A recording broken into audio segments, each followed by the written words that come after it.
3, 2. Oh my God. Yo, what's up? Hello, ladies and gentlemen. Welcome back to the program.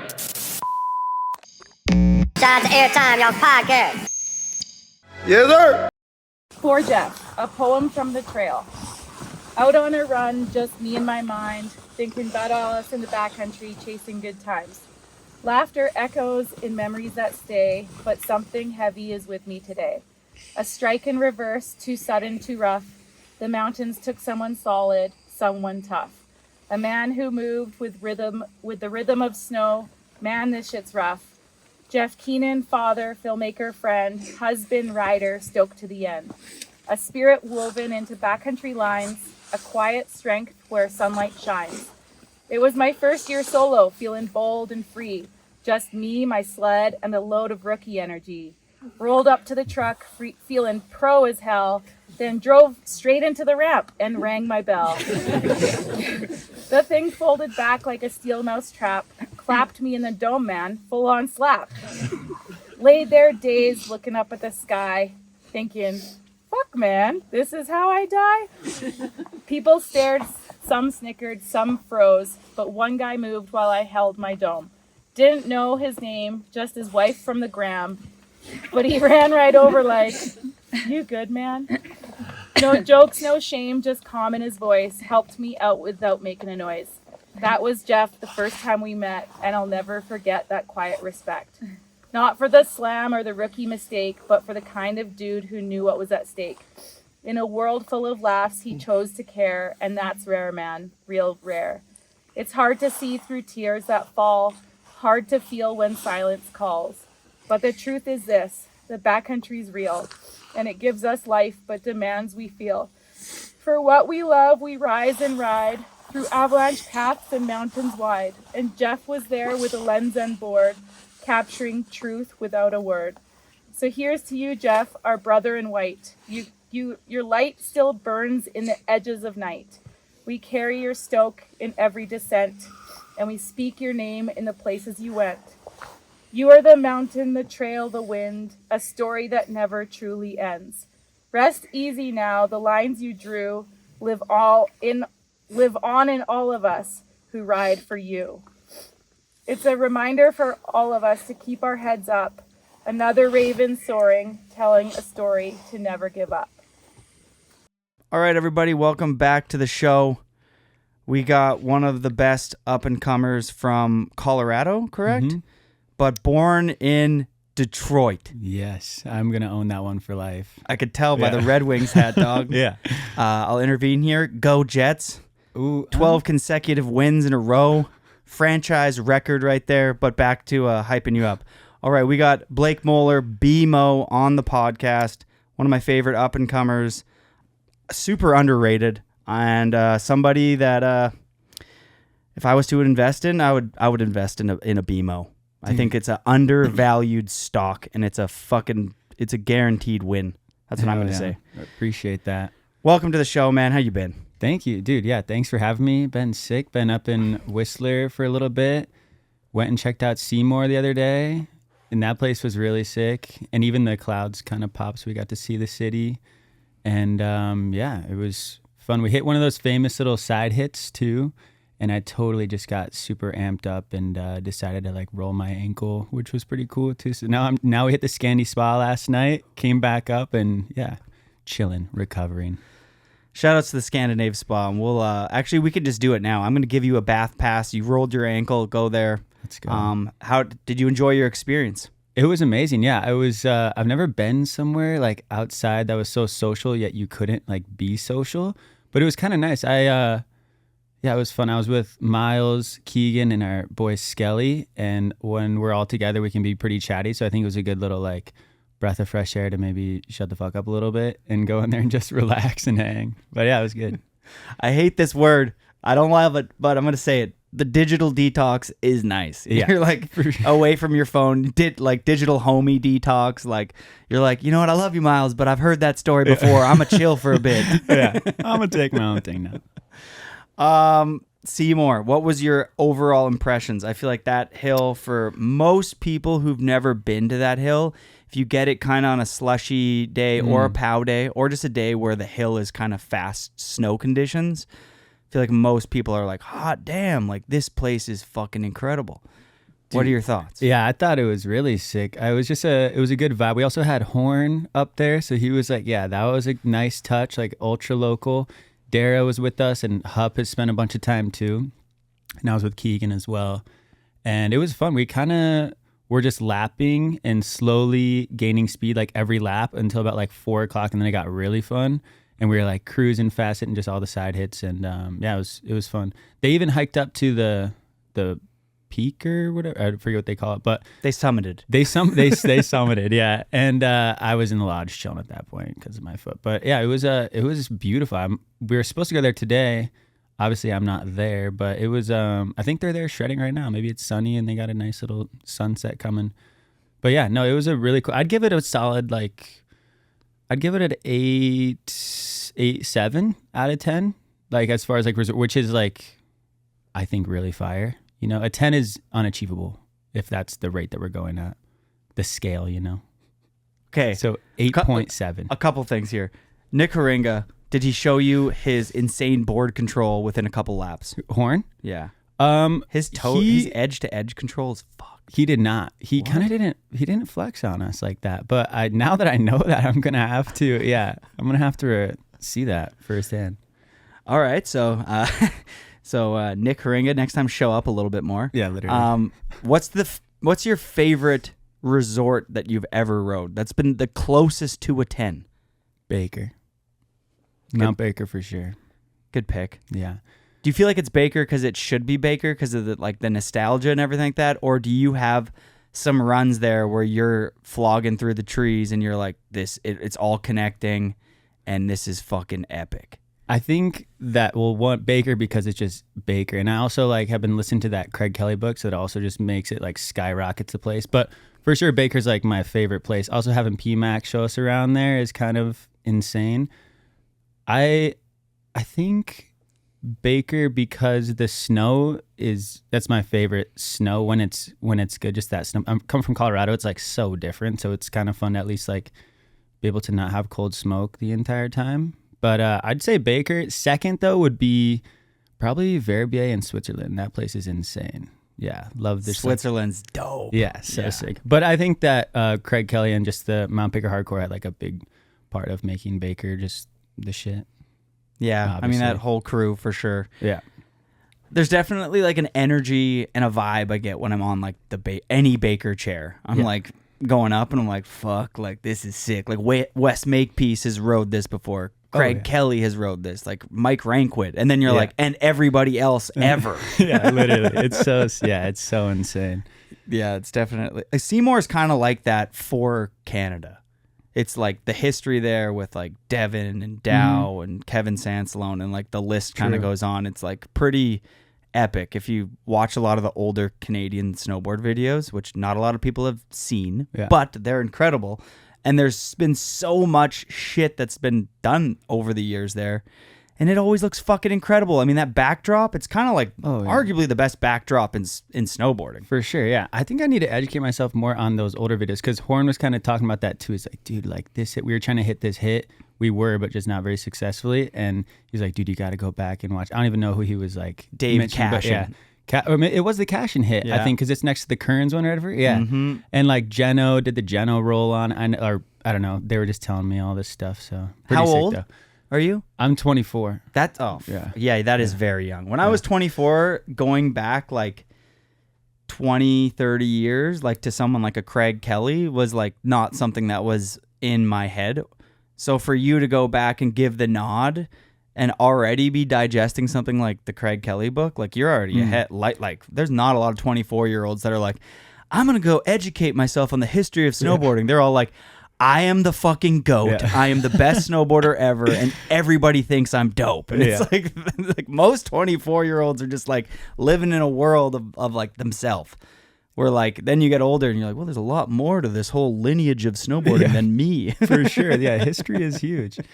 Yeah, no, that is it's true because I mean I feel I still have so much more to catch up on, and I will say like Hupp, Brennan Hupp, been hanging with him for the past like 4 years now. He's a god, but he's like been a huge help of being like, we'll see something so random that I have no idea, like would never even know. And he's like, dude, Jordan Mendenhall switched back 3 this and like 02. I'm like, oh, sick. Like, it's just like sick things like that. We're like, oh, dude, like I would have no idea. But the fact that he's doing that and I was thinking about doing a straighter, like I need to step it up then, you know? So it's kind of a cool little thing though. But Hupp is the boy. Yeah, he nails it.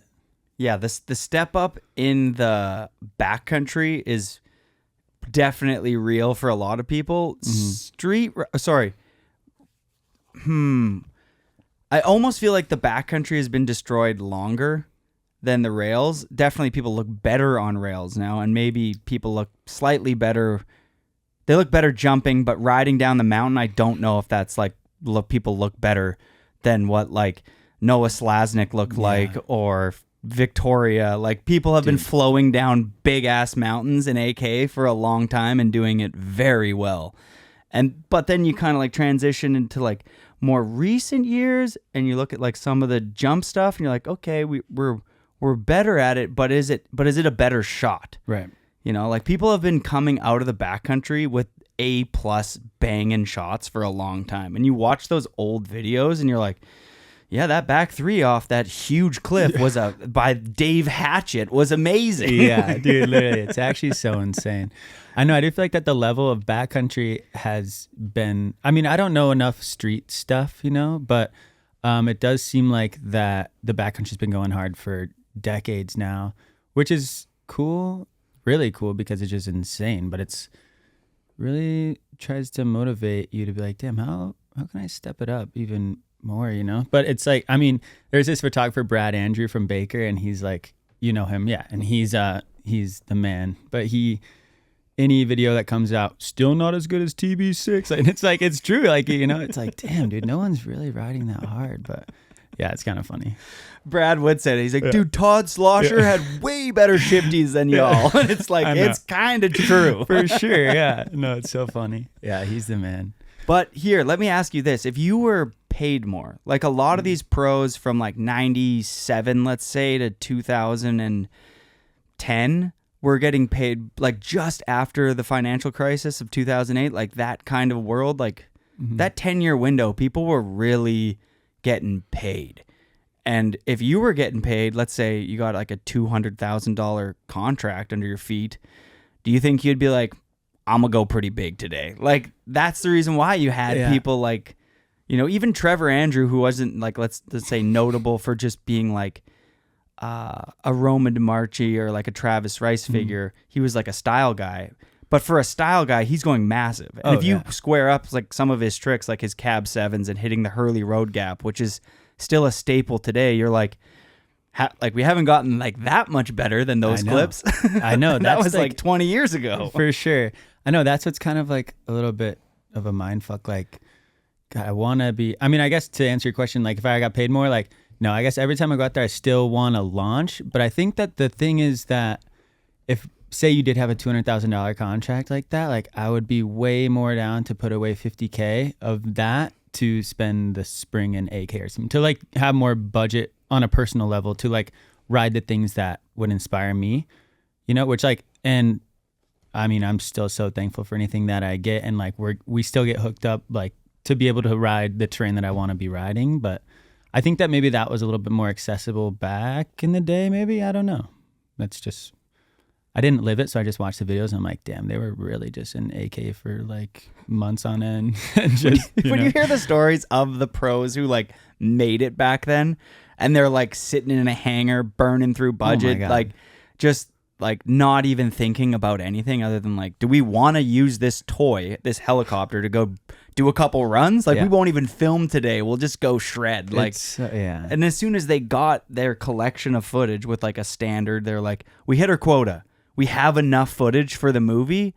It's like Kevin Jones and whoever, like, let's just go shred now. Yeah. Let's go burn and like, and not even bring the cameras. And like the filmers, they would do that? Yeah. Wow. When you hear some of those old stories, it's like they would hit their quota with shots and then they would be like, the filmers are like real boarders, you know? They're like, you know, you got your Gabe Langlois and Rusty Ockendens and like a lot of these filmers are shredders. Yeah. So they want to like kill it, and then like they want to fucking snowboard too. That you know? is so like, sick, let's yeah. get some clips and ride AK together. And then they Like, just go ride the sickest spines together. Yeah, that's probably the most proper way to celebrate after getting all the clips you need for a video, huh? We should try to bring that back, maybe. But now we have to split board up them, which is, yeah, Bryn and Bjorn. I know, dude. Oh my gosh, that was so funny. Yeah, it was good though. I mean, also Bryn's board sponsor doesn't make split boards. Cut it in half. Yeah. But my brother was at the Evo like showing for the duels, and Bjorn's like sponsored Cardiff by Evo or whatever, And first of all, before I say it, it's like Bjorn is an insane snowboarder, no doubt, right? But my brother showed up to the thing and it went like winner Bryn, and everyone was like boo, like obviously all Bjorn's homies showed up, They were glazing him for no good reason. But it was just like so funny, his own event like put on, rather than just being like, yo, not my day, like congrats to Bryn, like, good job. I mean, I don't know Bjorn that well. I've met him a handful of times. Nothing but a nice guy. I'm imagining the competitive Bjorn that's been at bay for a long time got pulled out in this event, and he like, when you're someone like Bjorn who comes from a little bit of a contest background and becomes one of the Forum 8, and then you get the call very late in your career to enter back into something like natural selection, and you don't ride to the best of your ability, and that slips away from you. There's probably a little bit more to that story than like, he's probably like lashing out. Like he wanted to do better too. For He's sure, probably yeah. like, fuck, I wish I showed up. And maybe he could have approached that a little different, that like this young kid, Bryn, who's from like 4 generations younger than him, beats him. But it's also like, dude, like you're picking an all-star player who hasn't been in the NHL, and they're playing overseas in the KHL now, compared to like the next best like kid who's going to be a first line draft pick. Yeah. And No, it's like, for sure, yeah. there's just like, you can't really compare the two. Like Bjorn was one of the greatest snowboarders of his time. Of course, He's still yeah. a great. No one will ever take that away. But Bryn, for where we're at in snowboarding right now, is one of the best backcountry riders there is right now. No doubt, Like, yeah. I'm a bed man, and I was going Bryn all day. For sure. No, me too. And like from Bjorn's perspective, I get it. Like if I were to get the call at 50, I'm going to assume high 40s, maybe low 50. I don't know how old he is, but yeah, I would say yeah too, Fuck, Why not? Yeah. For sure. Who do you think should have had an invite that wasn't invited for the duels or the main event? I mean, like just since, there's so many. One that I think that is like, this is like a crazy one, but I think that would be a sleeper one that would go crazy, and you're good homies with them. But it just makes me think of Canada too. Is I think Bo Bishop is like actually kind of really solid with all that, and he's just a Canadian force. And I was talking to Belzio about this too. Like he's also like a threat. I think there's so many people, but I do think that it's cool to get some like young blood. Like I would love to see, like, dude, even like Mason Jar in there. Like that would be an exciting like I would love to see Miles found, like he would go balls to the wall. Like that's what I want to see, is like people that aren't gonna, not that anybody has like kind of like ho-hummed around, like, which is hard sometimes, but I would just like to see entertaining stuff. I'd love to see Keegan host for us, and I think he would be an absolute unit. And I'd also like, I want like we're gonna do like a wild invite. Like, give me Baden. Like, where is Baden? I want him in bad, but I also think that he's like so on his own, like on his own thing, that he's like, oh dude, I think I'm just gonna go ride here instead and melt mines in my own way. So I'd like think that he's got a cool approach. But yeah, I think that he would probably win it. I was going to say, I definitely feel like Baden should be getting called. Yeah. For sure. I mean, he's already been, but Seba to Buck. Yeah. Like, it's like all of those like contest kids that are recently entering into the backcountry, like there's like a bunch of them. Anybody pretty much who's on Beyond Medals. Oh yeah. Dude, or in those Jack McDougall's. Mm-hmm. Jack's coming. Yeah. Oh, Jack's going to be the next Canadian Bryn, where everyone starts tagging like at Jack McDougall. Like, yeah. You know how like there was a while there where like anytime Natural Selection would post anything, every Canadian would be like at Bryn better Alexander. than the police. Yeah. And then I think that'll happen for Jack if he keeps on keeping on. Yeah. I hope so. Dude's really sick. And there's so many that I'm like missing too that should be in there. But that's also why it's cool and I'm just like forever grateful to even get the invite, which is actually funny because I'll just go into a quick one because we're on a podcast talking. I guess the point is to talk. But I like 2 or 3 years ago, Miles, we were chilling at the house. We've lived together since we were like 16 years old. So we're at the house like 4 years ago, and he had this like 5-minute miles thing that he would do with Quicksilver. And they put on like Travis and him were doing this like live thing, you know? And Miles just like I was doing the world tour. It was like my first year on the Freeride World Tour at that point. And Miles, like, I guess that Travis used to do like one event. So Miles like put my hands like, here, this is BMO, like meet him. He's going to beat you in the Freeride World Tour. And he's like, oh, you know what? If he wins, I'll give him an invite to natural selection. And then so I went and I won. Well, I got second the first day, and the next day I went back and I won it. And I was like, I was just like waiting, like sitting back. Oh yeah, it's coming. And like just birds chirping for like another year and a half. And so I was pretty hyped to get the invite anyways. But yeah, point is there's so many people that deserve to be on that and would love to watch Ride. But I think it's cool that they keep it kind of like prestigious and only invite like a certain amount of people too, you know? But yeah. I definitely, I agree. I like that it's kind of not everyone's just getting in. You know what I mean? There's a way to get in, and the way in is the duels. Did you enjoy that process? I really enjoyed hanging. Like, they made it so chill, and we had such a fun crew, and I got to bring my little brother, and they gave us this whole like hotel suite, and like I said, it was so fun to chill with Gabe. Like, we haven't chilled ever really like that, just like day in, day out. And Stan was there, Nicola. It was just so fun. And Sharon and Scott, like the whole crew was so fun. And it was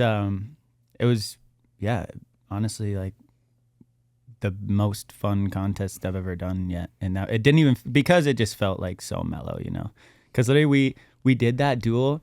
We're like, oh, cool. Like, I think we're still going to maybe get up in the heli. Like, we didn't know that was going to be it until like that. So we did that on the Tuesday, and like Sunday, they're like, okay, that was it. We're like, all right, well, good luck, man. Yeah. See you later. When you went against Gabe Ferguson, at the end of the day, was there animosity or tension, or did one of you feel like you won? Like, how did you walk away from that event, and what were the vibes afterwards? I think it was, that it was truly 50-50. Well, so Gabe won the Rochambeau, so he went first, so he got to see me. So I only got to really see his like takeoffs, but my brother was there, so he was like filming some of it, you know. And I'd really just like kind of go off the reactions. But at the end of the day, Gabe was like, I think you got that one, bro. And I was like, I don't really know, but I saw him do a cab 5, and then like right away, and then do a backflip or back 3, backflip, whatever. I was like, I mean, I saw some sick shit. So I was like, and I feel like that I had like some highs and some lows. Like, I got folded on a couple of my runs, and it was fun, but it was definitely super chill. Like at the top, you know, we were just like patting, like we could pat a couple of things down. So we were like both like helping each other out, you know, being like, yo, this would be sick. You should try to land here or whatever, you know. And it was super fun. It was cool. That's dope to hear that there's like some sort of a camaraderie, and you guys are both like down for each other, and it's not like that contest energy that probably both of you don't want to be around when you're in the mountains, and you're like, yo, like, you're gonna hit this thing, like that's gonna be beast, like what are you gonna do? And for like, sure, I'm gonna do a cab 5 to backflip, and you're whatever, back 3 to backflip, and you're like, that's gonna be fucking dope, dude. I'm gonna backflip the fuck out of this thing. And he's like, yeah, dude, like have fun up there, dude. Yeah, that's exactly. Yeah, it was so cool. It was fun, and Gabe is just the man. Like, I wish we get to ride more because it was so fun to shred. You guys are both around the same age. I'm sure you guys will be riding more together in the future or at this event. Like, for sure. It's definitely not like the end of Gabe's kind of hell no. like Gabe's so talented that like I'm sure he's like, oh, whatever, like I'm not in it. I can focus on my video part. That's going to be insane because I'm so. He's like his brother. They're just literally so good. They're meant to just board. Yeah. They look so good snowboarding. So selfishly, I want both of them to snowboard for as long as possible, so I can just consume what they're putting out, because it's they make snowboarding look dope. Totally, yeah. And it's cool. They totally have like their own thing going. Like, you know, Ben, Burton, Red Bull, like doing that whole thing. And then Gabe will have like a couple clips in his shit. And then like, you know, just flood like the brown shit. It's pretty sick. I always look forward to their stuff. Yeah, I think they both complement each other too, where like if Ben gets him in a project or if Gabe gets Ben in a project, they both like, it works really well for both of them. Like if Ben's in Brown, because Gabe's out with those homies, like it helps Brown and it helps Ben's career. Because then Ben, like everyone's like, oh fuck, Ben fucks with the Brown crew. Or it's nice to be it not just involved in your like small niche community, and for people that are involved in other communities to feel like, oh, they're involved in that one too. And it's like, we're all just snowboarding at the end of the day. It's for sure, sick to get the nod to be like, you can have some clips in our video. Like that's dope. Yeah. Oh, so yeah. And as a rider, that was always like you throw it all the way back to like the Wildcats days since we're in Canada. Like you have riders like Jordan Mendenhall, Mikey LeBlanc, and you have cameos in a Wildcats video back in the day. You're like, fuck yeah. Like I'm sure I'm sure LeBlanc was like, I'm in a Wildcats video. Like fuck yeah. Oh yeah, for real. That is cool. It's a good look for everybody. Let me ask you this. Do you think that there should be 2 stops? Because I feel like there's 2 very different approaches for some of these riders. AK kind of speaks to a certain rider, and there's a lot of riders who would ride, I think, a lot better in Alaska than in Revelstoke, and vice versa. I think that'd be fucking sick. I think that would be really sick. One, just because I feel like for it being the backcountry event, free ride event, you know, like AK is the final boss for any, you know, that's just like the top or the tip of the iceberg. That's like where you go. That's where you want to be. So I think that aligns with it being the biggest free ride event with all the best riders, you know? So I do think that it would be sick. And it would kind of tie the whole word tour together, maybe a little bit more rather than just like a little one and done, quick pumping out. But I think that, you know, I'm from probably a realistic standpoint, it's probably very hard to get an event off in the backcountry of AK. But the skiers are doing it, and I'm excited to see what they got going on. So that'll be... But yeah, to answer your question, I think that would be sick. Because Revelstoke is also such a staple, I feel like. Like just like pillows, BC. Like when you think of BC, I think of Revelstoke, you know. But so I think that kind of makes sense to go from Rev to AK. Just feel like there's a bunch of people who might not be getting invited or might not ride that well in some, like in a Revelstoke terrain, because they're going against riders where like they're like a 360 kind of fast speedy guy, right, versus somebody who's going to be like, I'm going to do a butter cab 5 to front 7 to back rodeo 7 down this thing. But totally, if you put them on top of an AK face, it's totally different ball game. Yeah. And you also allow people who are just full gnar to be like, oh, okay, you're going to go really slow and do a bunch of little butters and a cool little back rodeo into an open pillow field. Like, I'm going to front 3 off of this 60-foot fucking cliff. Yeah. And you're like, and then it's up to the judges to be like, which one's ending the video part here? Dude, totally, yeah. Which I do think that, like, maybe it's just my own personal preference, but I would, like, you know, rather see that, like, go try your hardest mentality, which like does align with the AK shred, maybe like a few turns down, you know, rather than like milking the whole thing. I don't know, that's just my own thing, and I am constantly trying to like be faster when I'm riding lines too, you know, because it's so hard to like know where you are, keep your speed up, beat the slot. Like there's so many factors too that are so hard, and as you know, but it's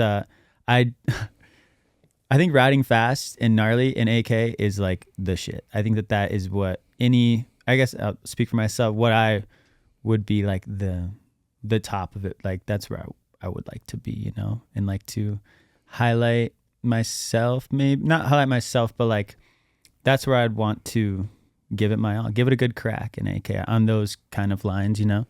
So yeah, kind of a crazy little loop answer there, but yeah. Because your snowboarding's evolved a lot, you know. You got a bit of a half-pipe background, a little bit of a contest background, park kid. Yeah. Then you go to the Freeride World Tour, and now you're going to natural selection. You won the Freeride World Tour. Your brother was in the Freeride World Tour. The riders in that event are slightly different, and a lot of those riders that are in the Freeride World Tour are somebody who would want to go beast mode in Alaska. Like you have like Manuel Diaz, Victor Delarue, Sammy Lutke, like Gigi, Nils, Elias. Like you have a lot of beasts who've been to Alaska, who've destroyed Alaska, but like that are fearless to go straight down some fucking gnarly shit. For sure. Which, like, I think there's a lot of riders in natural selection. You know, you talk to like a Blake Paul or something like that, and they're like, nah, I'm good. Like, I don't. I'm all good. No thanks.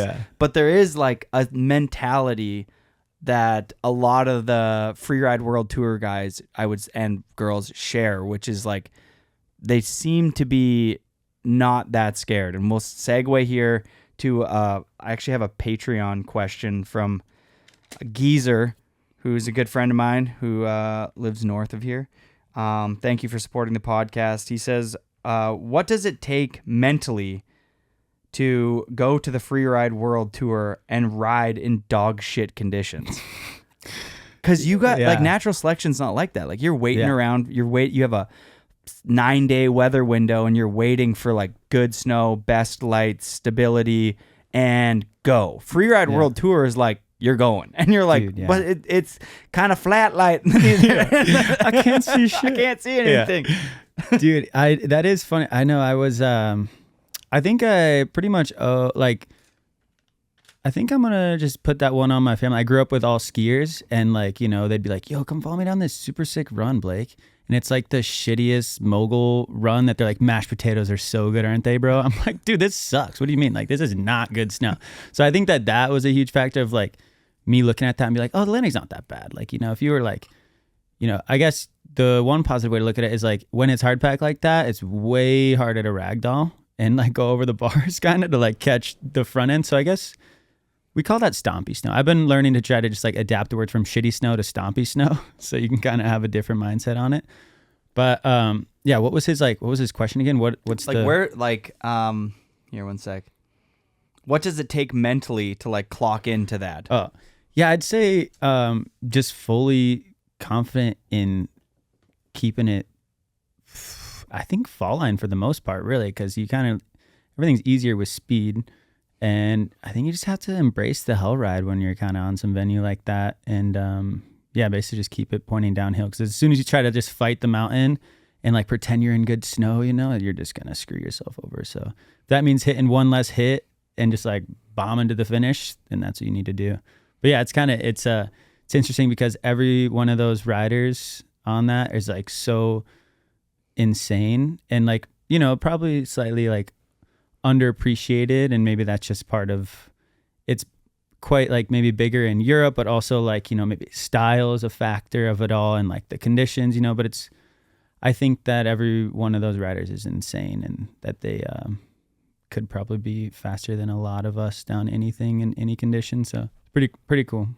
Oh, so, there's a lot of riders in the Freeride World Tour that have filmed amazing shit. Mm-hmm. You know what I mean? Like a lot of those riders that have won and have been a top dog, like a Sammy. Yeah. Like he had an insane spree there. Dude, yeah. Sammy back like in 2010, like I remember watching his footage and being like, that's the dog. Like that guy is good. Yeah. Like, he was insane. There's a lot like Manuel, like there's not like Elias, like the lineup of riders that have been to that event have done well aren't like nobodies who can't fucking hang. You know what I mean? Like for sure. They're not like tilt the nose down the board and go straight. Like you put those guys on something like, hey, can you back 7 this? They're like, oh yeah. For sure, yeah. Dude, like Victor's AK footage and Victor, was of course, insane. Like that kind of shit on all the AK footage I've seen really recently.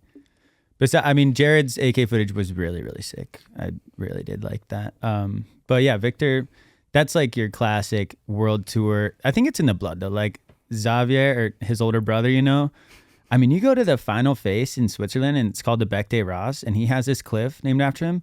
And I think only one other skier has done it, which is like the ski men. If you have ever get the chance to pull up the Freeride World Tour, like watch the ski men category because it's actually not chill what they're doing and what like, and watch the snowboarders too because yeah, gotta support. But like the ski men, like it's literally insane. And Xavier has this insane cliff that's like, I don't know, solid 50-foot cliff, like no joke, under like a 1,500 feet of just rock, and like he has to put it. It's just insane. Like it's so next level dialed, and he was doing. I think he did in like 2008. Like, bro, what is going on? It's insane.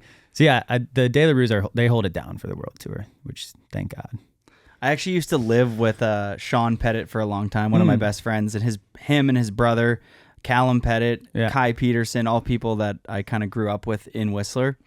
And seeing what the events that they would ride and their video parts, like skiing, like some of the shit that they fucking ride as far as like exposure and what they can billy goat into is just like, that's the tool of the ski. That's why I like skiing. It's like, that's why I like seeing skiers in Alaska. It's because they can like get into shit that like snowboarders just can't get into. They can like billy goat down a mountain, and like they're taking the tool, the skis, and using it for what it's meant to, which is like billy goat down the fucking mountain, charge, do a backflip, and that's fucking it. I don't want to see a skier do tricks ever. No. But if you're doing 360s, backflips, and fucking hauling ass, I'm like, fucking right. Yeah, I'm down for real. Yeah.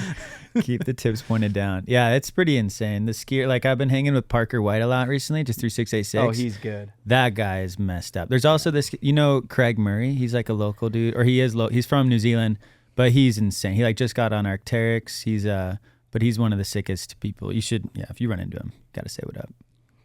Okay, what's the difference to you of natural selection and Freeride World Tour, and what drew you into both, and what are you hoping to do in the future? Are you done with Freeride World Tour? I think a big motivation for me to do the World Tour at first was my older brother was doing it. So I was like, that would just be so sick to do that with him. And that was kind of my main inspo. And then I got on it, and it's kind of one of those things you have to like continue. You have to like do well enough to stay on. So as soon as I got on it, he got kicked off, and he did another year of qualifying, and then he got back on. So we did end up doing a year together, and that was both of our final years, and I ended up winning that year. So it was just like, it was kind of like a perfect little segue into like maybe the next thing. But I'm also like, dude, I love all those people. Like, I've had some of the best times over in Europe with that whole crew. Like Lolo, he kind of runs the whole thing, but he's like an OG French snowboarder.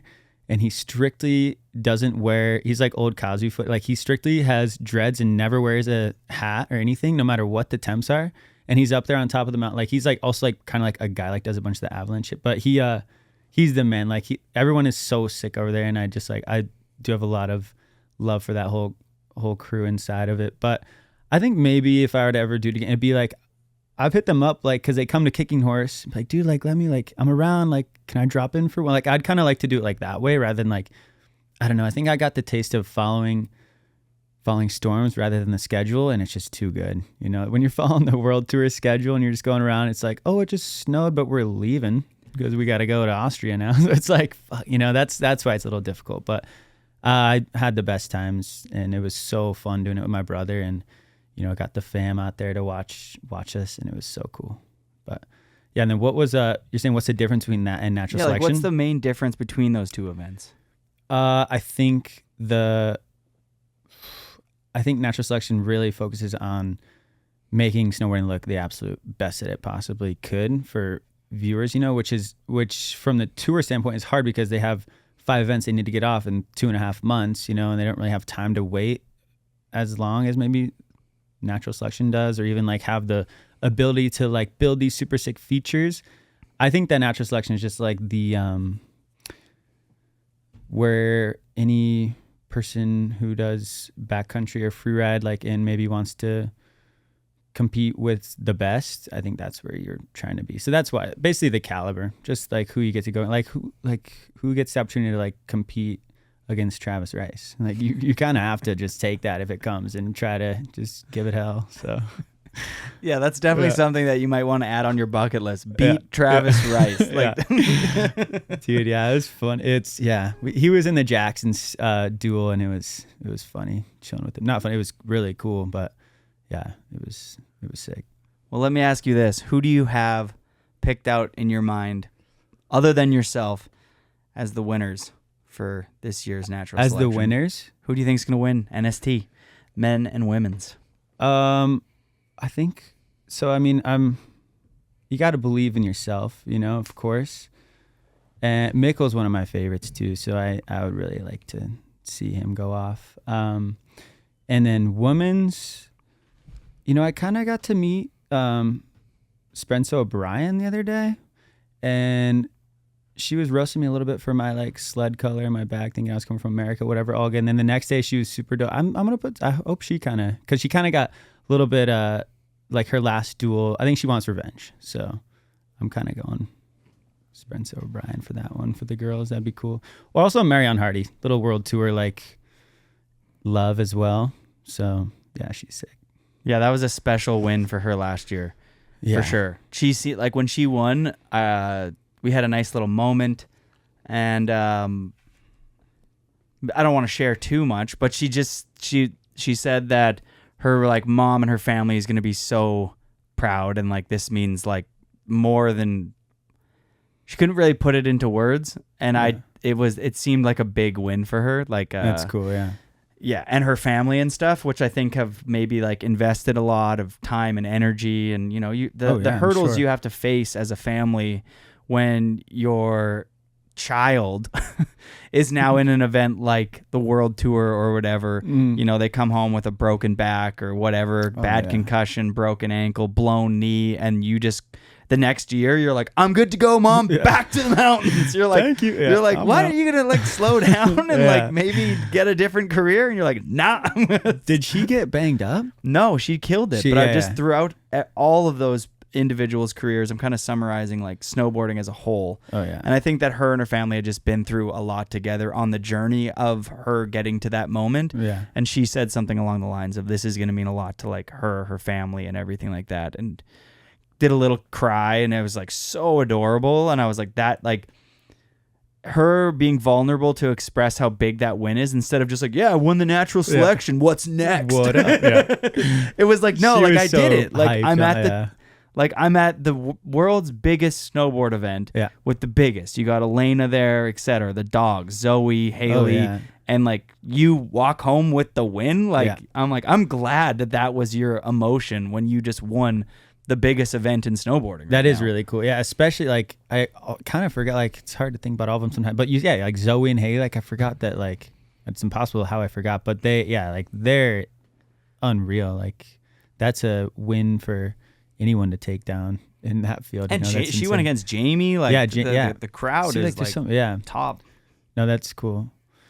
Yeah, what am I allowed to ask you? Like who you would like to see win? Well, the weird thing about that is that I'm judging, so like I don't want to make it seem biased, but like we all have like, do you like apples more or do you like oranges more? Like we have answers, right? You know what I mean? We are humans. Yeah. So like, there's I've been such a big fan since I was a kid of Mikkel, close friends. I mean, I would love to see Mikkel win that. Mm-hmm. I've been really good friends with Dustin Craven forever. Yeah. I know how much it would mean for Dustin to win, but I mean, fuck, it's sick for Travis Rice to win again if he does the best. Yeah, just to be like, I'm old motherfuckers, and I'm still better than y'all. I know. Yeah, I'd be hyped if you won, and you're like, yo, new guy, Colorado World Tour here to take the W first year. Yeah, Travis, you waited a year on me. Should have called. Bryn, that'd be funny. I want fucking Bryn. I know. Yeah, there's everybody. So funny, everybody in NST. I am like such a super fan of. Like, I don't think there's anybody in natural selection that I'm like, how the fuck did you, like, why are you here? You're an asshole. You're rude. It is like Bjorn. No, I'm kidding.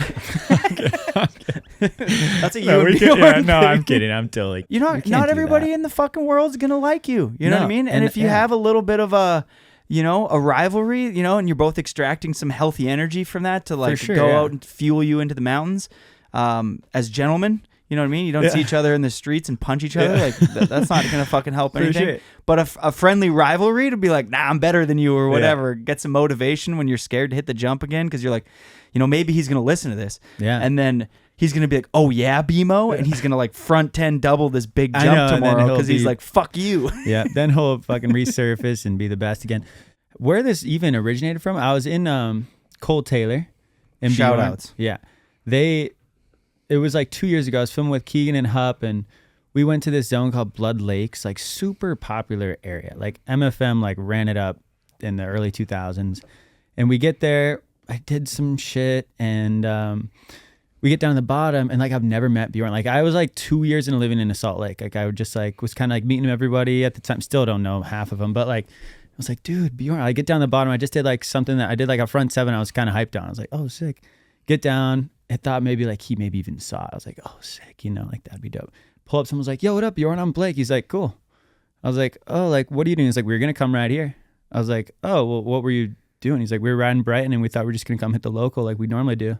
It was just like super cool. It's like, oh yeah, well, sorry man. There's like, I know there's a bunch of other zones. If you keep pushing, like, oh, I know, bro. And then he was like, just like super cool. Like never like once like was like war or whatever, you know. And which is hell yeah, dope. I'm down for a little bit of like shit, but Surf I was like, localism. oh, well, yeah, which is sick, you know. But at Blood Lakes behind Bright, you're like, come on, dude. Like there's better areas you could be doing this localism. But yeah, he like, I was like, oh well, dude, well maybe we'll see you around. Hopefully not, bro. Starts his sled up and bounces. And I was like, hell yeah, this is the boy. So that was like where it started. And then I saw him at this interlude shit. I was like, dude, what up? It's me. Remember, like we don't really get along. Like I just like confronted, and it's just kind of been like that ever. So it's pretty funny. I don't even know if he were to see me, if he were like, you probably know my face, but I don't even know. So it's just it's just fun to keep it going. I actually have nothing against the guy, but it was just pretty funny. Yeah, Bjorn is like absolute savage legend in the sport without a doubt. No one can take that title, but also nobody can also take away from your experience with an individual when you run into that legendary figure out in the mountains, and that interaction for somebody who's new in the mountains tends to last a lot longer than like for a pro. If you're a super pro like a Renzi and you bump into Mikey in Brandywine Bowl, Mikey bumps into new people every fucking year. He's been out sledding in here for 25 years. But for that individual, whatever their experience is with Mikey that exact day, they'll remember it forever. I ran into Mikey Rentz today. Yeah. Oh, for and sure. If Mikey has an off day, or like, you know, Rasman or Devin or whoever else has been in that bowl forever, like, and you bump into like Jody for the first time, and I'm like, hey, Devin, like my sled, can you help me? Fuck you, dude. I'm hungry. Like later. No, but it's like to you, you're like, I'm gonna remember that shit forever. I know. Yeah. But and then like I was on top of Cypress at to Seagram's not long ago, and like met Mark Solers, and was like, and he was just so dope, you know. He's like, oh yo, what up, bro? Like good to see you. It was just like, you know, it's nice to there's a time and place for everything, but I'm down for the localism asshole vibes too. But Solers was an absolute G. I'd try to play it cool too, but he was been the sickest. It is wild though that your first experience meeting somebody you will remember forever. Like I'll never forget the first time I met Tony Hawk. He was in Splits Grill at our local burger joint, and he was in line, and I was outside, and I saw him through the glass, and I was like, holy fuck, that's Tony Hawk. Yeah. I played his video games, right? Big fan. I go inside, and I'm like, no way, you're Tony Hawk. I love your video games. Kind of as like a funny, kind of as a funny thing, because everyone's probably like, that's Tony Hawk. I love your skateboarding. You did the 900. I'm like, I love your video games. And he looks at me. He's so like, good. I didn't make them. Oh no. And I was like, see ya. That's so good, actually. I'm gonna chime in one more time because this one's exciting. Camp Champions 2002, JP Walker. Damn. Very cloudy day. It was like a forum week up at Camp Champions. And obviously, JP, the GOAT, at that point, he was the GOAT already, 23 years ago. And I was like, what up, JP? Like, because I was making a sandwich. And I'm like, JP, can you pass me the mustard? And he was like, I'll pass you the mustard. And then he just passed me it. But like the way he said, I'll pass you the mustard, which is my favorite condiment. I went back to Winnipeg and everyone's like, what up? How was camp? I was like, JP Walker passed me the mustard. And that's like an ongoing thing back in like with my Winnipeg circle. Like, that's so good. It's so dope. Like, but at that era too with him, like it was probably insane. You were like, he touched this mustard. Yeah. It's my favorite condiment. That's so funny. That's so cool. Let's talk about early influences here. I feel like that tends to change over the years. Growing up and riding a lot in Colorado, having an older brother probably had an influence on you and what you thought was sick, and then you slowly over the years, as many of us, you become more of your own individual. So maybe who were your early influences and who are some of your influences right now? Yeah, I'd say like always, forever. Well, so this one's easy because it's automatically Nico for me because so I grew up in Colorado, like Cody Warble and I grew up. He was like, we've been like, day one homies forever. Like he was the first kid I met when we moved to Colorado or to that area in Colorado and met him on the school bus at 4 years old. So we like literally have just been homies forever. And his dad was the Oakley rep there. So literally I remember T Rice being in his house at one point. I remember like Nico, and I remember like being like so young and trying on all the new goggles, and literally they would just be kind of like coming in and out. Like I literally specifically remember Nico being there and Travis at like different times. So it was like always a trip, and was always kind of in the loop with the Oakley things because like Eric, Cody's dad, knew what was good. And I was too young to know what was good at that point, but I just knew that Nico was the sickest, and that's like what we knew. And then it's kind of like I just started doing more half pipe, and I was like, dude, Danny Davis is the sickest, And then kind of just like started doing all that. And then, and then I kind of was like starting to maybe be able to like ride with some of them, like in the more recent years. Like I think I stopped doing half pipe at like 16 and like slopestyle, So it was like I had a couple years before I graduated high school to like kind of, keep boarding or whatever. But I think, for me, it's really just Nico, and Nico's my absolute favorite, and Gigi's right there with them. But and a lot of love for my half pipe inspo was Danny Davis 100%. It was, which I can still never do a switch straight air like him, but I tried for years because because everyone was doing the back-to-back YOLOs at that point, and I was never that good. And so I was like, oh dude, like this guy can do McTwist and this and that, and like this could be a sick route. And still didn't work out. But, dude, there is no two riders, I'll actually say, that have been in the shadow of somebody their entire careers. There's a couple people, of course, that are like, I grew up and I watched 9191 and Gigi was my favorite snowboarder. But everybody that was kind of a little bit older that watched that whole career unfold, everyone's favorite snowboarder was Nico, because he kind of looked like the updated crazy version of Terrier. Yeah. And Gigi kind of had the Nico vibe, but he wasn't full Nico. Yeah, a little looser, which I really liked. I love that too. But like most people were going like, Nico's my favorite. I also love Gigi. Occasionally people would be like, I love Nico. I really like Gigi. Freddie Kalberman's really sick too. And it's like, dude, those two lived in the shadow of Nicholas Mueller forever. That's so funny. Like they're all like the kings. Like that trio is like the greats. They're fucking the greatest. Mm-hmm. But it just sucks that they grew up at the exact same time as Nicholas Mueller. It'd be like somebody having like Tommy Gesme style right now, but just not being Tommy. Yeah. And you're like, you're really sick, but like Tommy Gesme. Yeah, first that's so funny. Maybe like Nico getting canceled was like Gigi's way of getting out of the shadow. I mean, I also don't think like Gigi is so his own. I know exactly what you're saying. It's just so Gigi, they're special, man. Got to like hang a little bit with him, and Gigi is like the sickest dude. Like I would never think he is 40 years old. Like that dude has more energy than I do, and he's insane, obviously. But yeah, he's definitely one of the greats. I mean, you ride with him on 686. There's a reason why Pat put him on the team. Yeah. And I think Pat really cares and puts a lot of emphasis on like keeping those older figures around on the team, which, I mean, I've talked about this a bunch on the podcast, but it's super important to have somebody like Belzil when you're coming up to Whistler to bring these like young kids out into the mountains and be like, hey, like we're going up Chocolate Bowl. It's at the end of the day. Those cornices have been in the sun all day and they haven't slipped. Maybe we'll go down the S chute instead. Like little tips like that to keep like your squad tight and stuff. Like that insight, and you're going to pay that person, you know, whatever, 20 grand a year. It's like keep the person on salary and keep your whole team safe. For real. You know, it's like it's worth it. It's a win-win. Yeah, it's a win-win. They're like, you don't build that jump here, you build it here. That landing always slides. There's actually a rock under the snow there. It's like these older people, they got a lot of knowledge.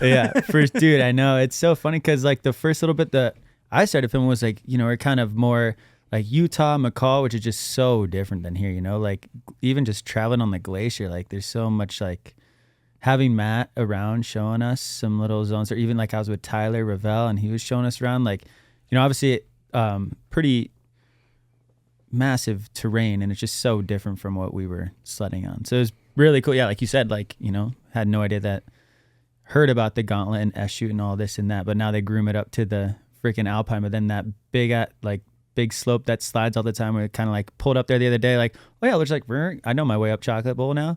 They're like, no, like Abby's super high. We're gonna go around. This is gonna slide. We're gonna go this way, it was also kind of iconic to go up the gauntlet as well. I think it's called the Gauntlet. Right? Yeah. There's like 3 access points into Brandywine typically: S-chute, Gauntlet, Chocolate Bowl, and they can all slide. I mean, S-chute's probably the least, you know, likely to slide. The Gauntlet's kind of spooky. They're all kind of spooky. Every time I'm there, I'm like, I'm just this little human who's spinning around on this planet who's like, I read the avalanche report today on I'm like, dude, this mountain can do whatever the fuck it wants. It'll literally, swallow like you. A rock inside of the mountain could be like, it's pretty cold today. I'm gonna move an inch, and like that cornice that's the size of a semi's like, I'm coming down. Like, sure, yeah. Like it's big mountains. Yeah, here. it's big mountains, Yeah. and like you want to be with a dialed crew. Yeah, dude, totally. Yeah. Pretty. We also went to like Tenquil. Yeah, And went up the Intimidator or whatever. yeah. And we were with this homie Simone Geschader. I botched the last name, but he's come from Austria.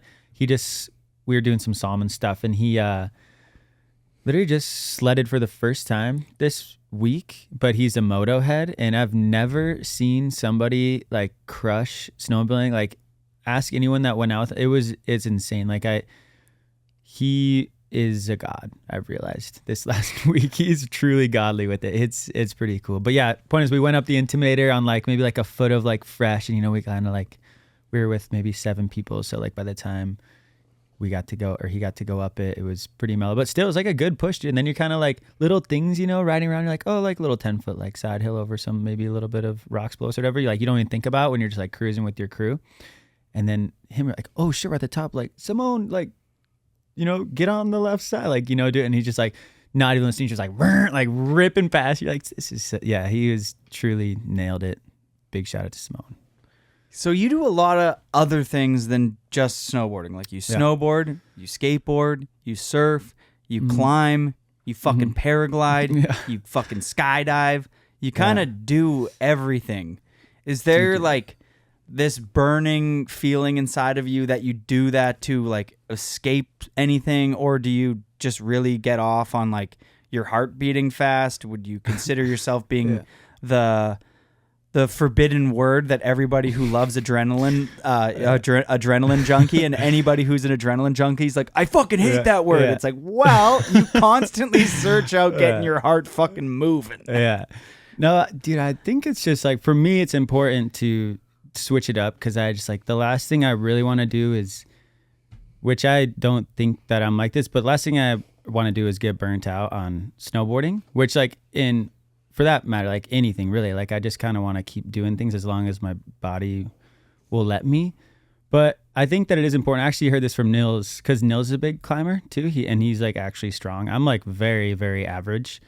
Also, let me add, I'm very, very average at all of those things. Like I'm not pushing the limits by any means in any of those, but I just love to have fun and like learn new things. And I think part of it, or I guess let me get back. Sorry. Nils told me, it's like, I got a hard December 1st start and a hard May 1st end. And then the other half of the year is for my other hobbies. Like, oh, it's kind of cool, you know, like trying to just like split it up evenly. But also depending on how well the year goes, if you need to push it to May and try to get clips of it, and you know, you might need to. But I think kind of what I've come to enjoy the most is like, since I was 4 years old, I've been snowboarding, and half of these things that like we try, you know, like I feel like I have a good idea of like how to do some of these tricks, even though I can't like, I was trying to do a McTwist. I've been trying to do a good McTwist since I was like 14 years old, and I still can't do it. But like, I think I understand how to do it in my head, you know, where like starting like climbing like 6 years ago, or like I just started speed flying like 2 years ago, and whatever, like it's just such a new thing to learn that is so fun, and like just like almost just like a new little like heartbeat for a second, especially in the off season, you know, because as soon as this comes around, like December, I'm just like fully don't even think about any of that other stuff, you know. Like I have the wing in my car, but it's just like collecting dust at this point. But maybe on a good spring day we can bring it up and fly. But yeah, adrenaline junkie, my friends give me shit for that, because like I hate that word, and I don't think that I am, because like there's so many people that are so gnarly at those things. But I just love to fly and go fast and launch and try to yeah, I don't know, just keep it exciting and keep living. I don't know. Out of all of those different activities that you do, which ones do you like extract the most and bring into snowboarding? I think like cross-pollination here. Yeah. I'd say, I mean, I'm so bad at surfing, but I just love that like aspect of it. But what I love the most about, like, I'd say surfing and climbing, because they're so different. Like climbing, for example, like is so like opposite. Like everything that we do is so with gravity, you know, and you're going downhill and this and that, and it's pretty fast paced.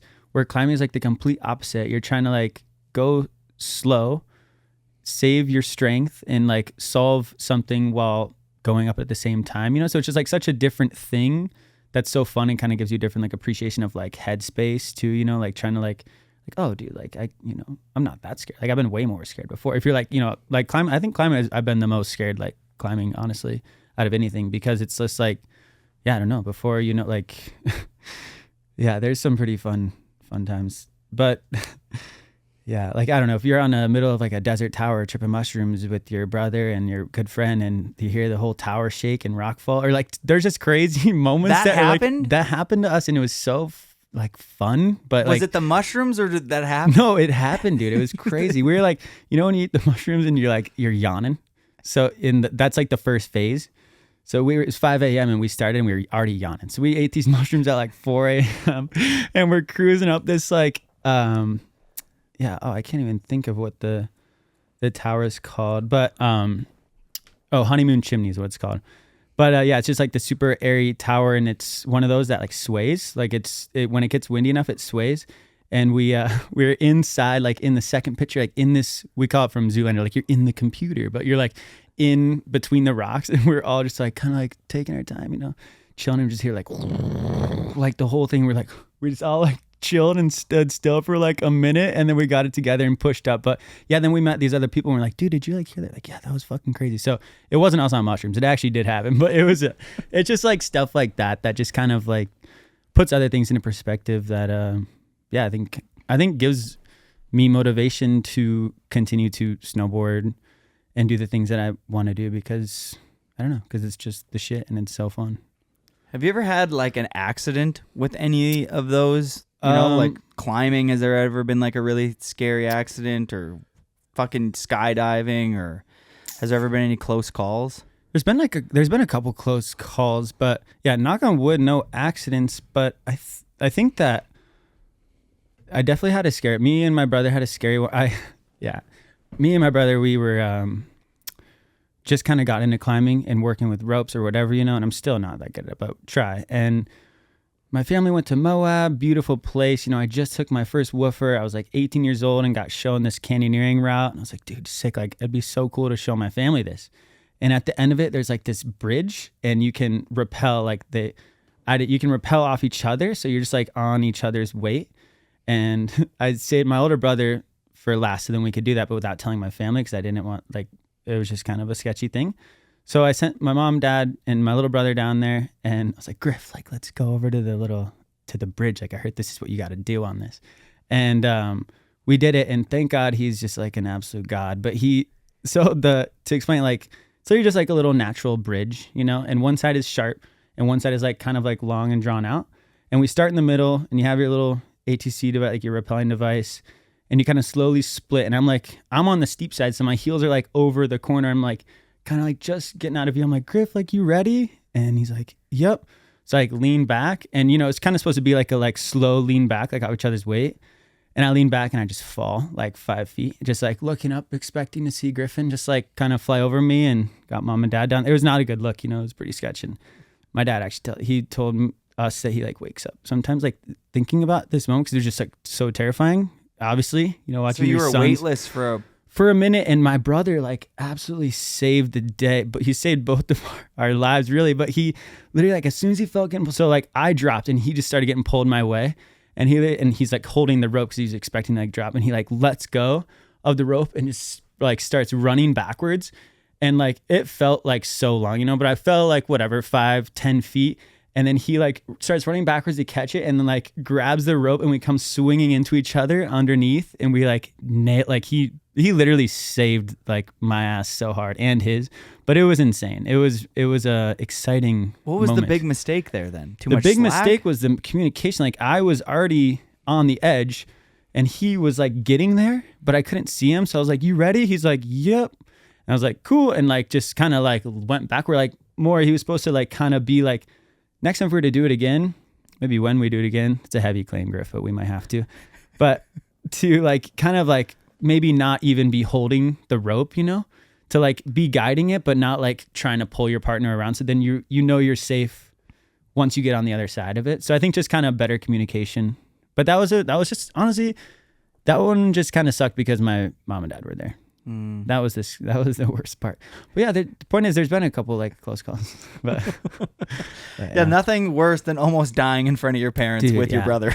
Yeah. That would be not good. No, not good. Yeah. I think I speak to 75% of the listeners right now that are like, don't go back. But like, there's definitely 25% of people are like, go back. Yeah. No, yeah. We might have to do that one before he has some kids too. Oh, nice. Soon. Yeah. I also heard that you have a favorite action sports or a superhero. You have a favorite superhero here. I do. What's the superhero? It's got to be Spider-Man for sure. Has Spider-Man played a big role in your life and to where you are now? Like, are you such like that kind of fan? Dude, I love Spider-Man. Yeah, I love superheroes. I mean, Miles said it so good in his like podcast. He's like, dude, he did like the bomb hole with Chris, and he's like, kind of same thing. We kind of connected on that, like from early, like Star Wars and Marvel, which is like always been, maybe that's just our generation. But anyways, like he's like, yeah, dude, instead of watching like a snowboard part before I go snowboard, like I'm gonna watch Spider-Man go freaking save Gwen's life. Like and that like gets him fired up. And I totally feel that's like, dude, that is so like so sick. And I think that he just nails it. The guy's on fire with it. And Iron Man's also the GOAT too. I think that both of those guys are really sick. Do you have a certain year of Spider-Man or a certain, like, is there one movie that did it for you? Because Spider-Man movies have been going on forever. Yeah. So do you go back now and watch the old ones and you're like, that one's actually the best? I watch them all. Like initially, if you asked me this, like, Andrew Garfield is my favorite, but Tobey Maguire is the most OG. Like the first ones that came out, Tobey Maguire, are insane, but the ones that I connected with the most off the bat was Andrew Garfield. Is The Amazing Spider-Man. Those ones hit different. But yeah, I always like the black Spider-Man. Yeah, dude, Spider-Man 3. Yeah, is that one's Venom or what? Yeah, well, it was like that was technically Venom. Because is that Peter Parker still though? Yeah. So Peter Parker got bit by a different spider and he turns to a black widow? That was like some for that movie. Yeah, that one was a trip because I think they were kind of starting to develop the whole Venom thing. But yeah, that third one is sick because his black suit does look really dope. But yeah, he kind of got some like alien goo, which was Venom, ended up being Venom.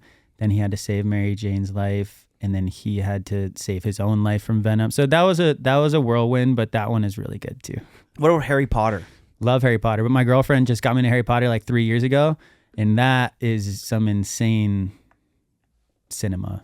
I don't know what it is. I think that because I'm an 80s kid, my girl's 6 years younger than me, 5 years younger than me.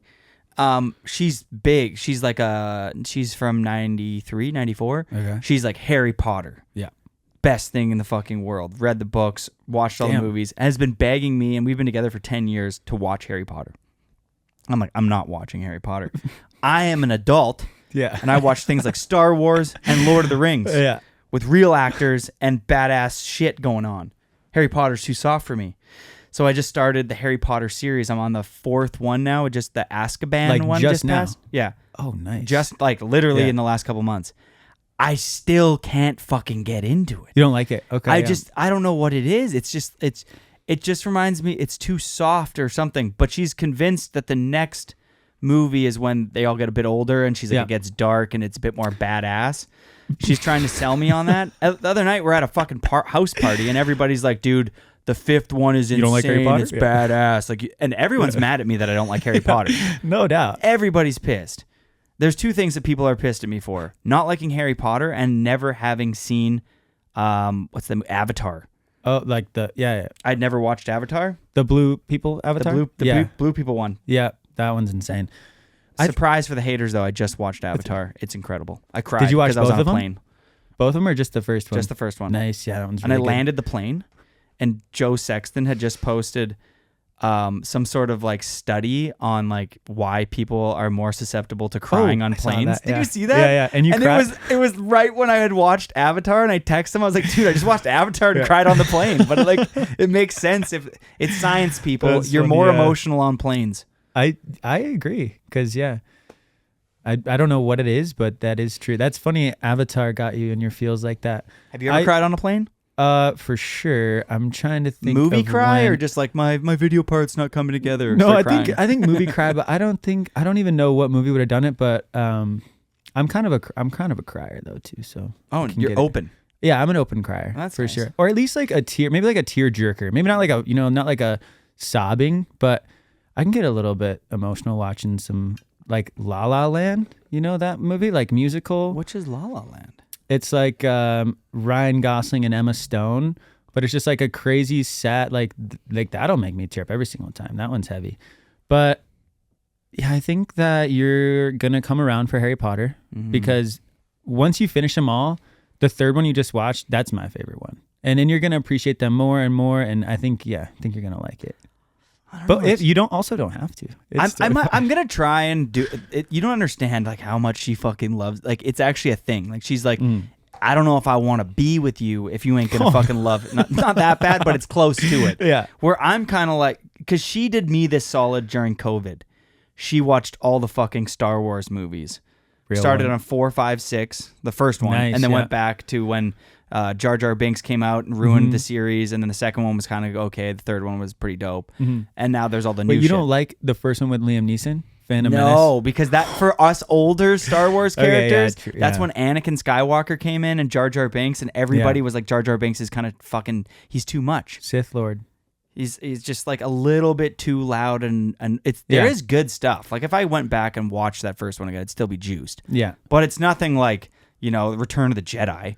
Well, see, because I'm like in a different, but like if I'm gonna go watch Star Wars, Empire watching Strikes Back. I'm watching 1, 2, 3, and like I've seen the OG ones, but I don't even need to rewatch Cloud them. City, man. Come on. It's Jabba iconic, the though. Hutt? Yeah. I mean, No, no, it's- everybody's favorite was Boba Fett, but But did you? Yeah. Are you into the new stuff? Like, have you watched the book of Boba Fett? Or I will go occasionally. I'll go over to Mark's house, Sollers, and he's a big he watches like the new shit. yeah.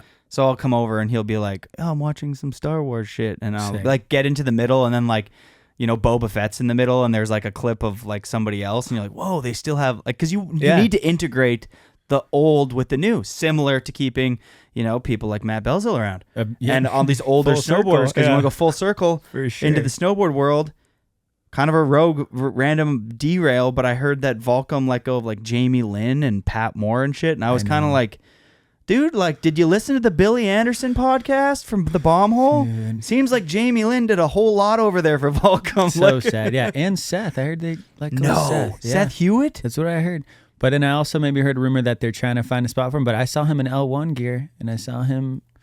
You don't kind want to of- burn like that's a Dude, that's a pillar. That's a pillar. I know that's iconic. There's only so many pillars of like the birth of that brand, and getting rid of Jamie and Seth, who's like been like at the forefront of designing that whole program for such a long time. yeah. Anyways, all the best to them, but I personally felt that the release and even Pat Moore's been on them forever, dude, for sure. Yeah. No, that one. It happens, That but one. fuck. Yeah, that one stings. Especially for the boy Cody.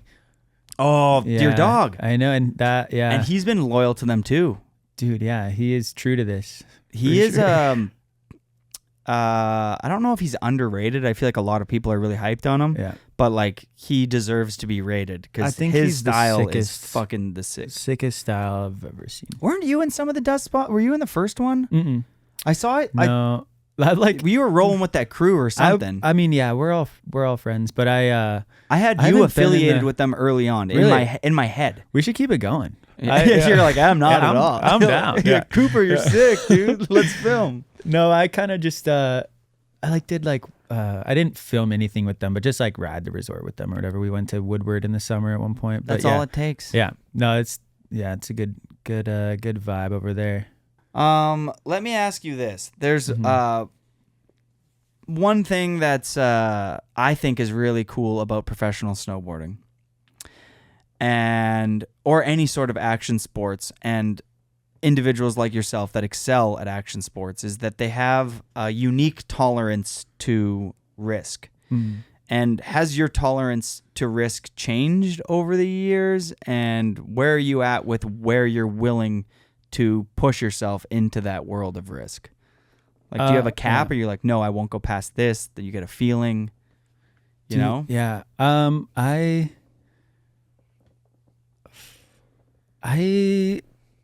don't want to have a cap. I guess I haven't found it yet, and not that I'm like doing the gnarliest stuff either, but I want to be. I want to that's like my, like we were talking about like AK. Like I want to like see what that is and what that feels like, and I think that's part of the motivation for maybe doing some of the other stuff too. Because like I said, like there's times where I'll be like, oh, like on top of like a big jump, I'm like a little bit scared. You're like, dude, you're like, you've done gnarlier things than this. Like you're good, you know the speed. You're good. Like you've done a front whatever so many times. Like you're gonna be fine.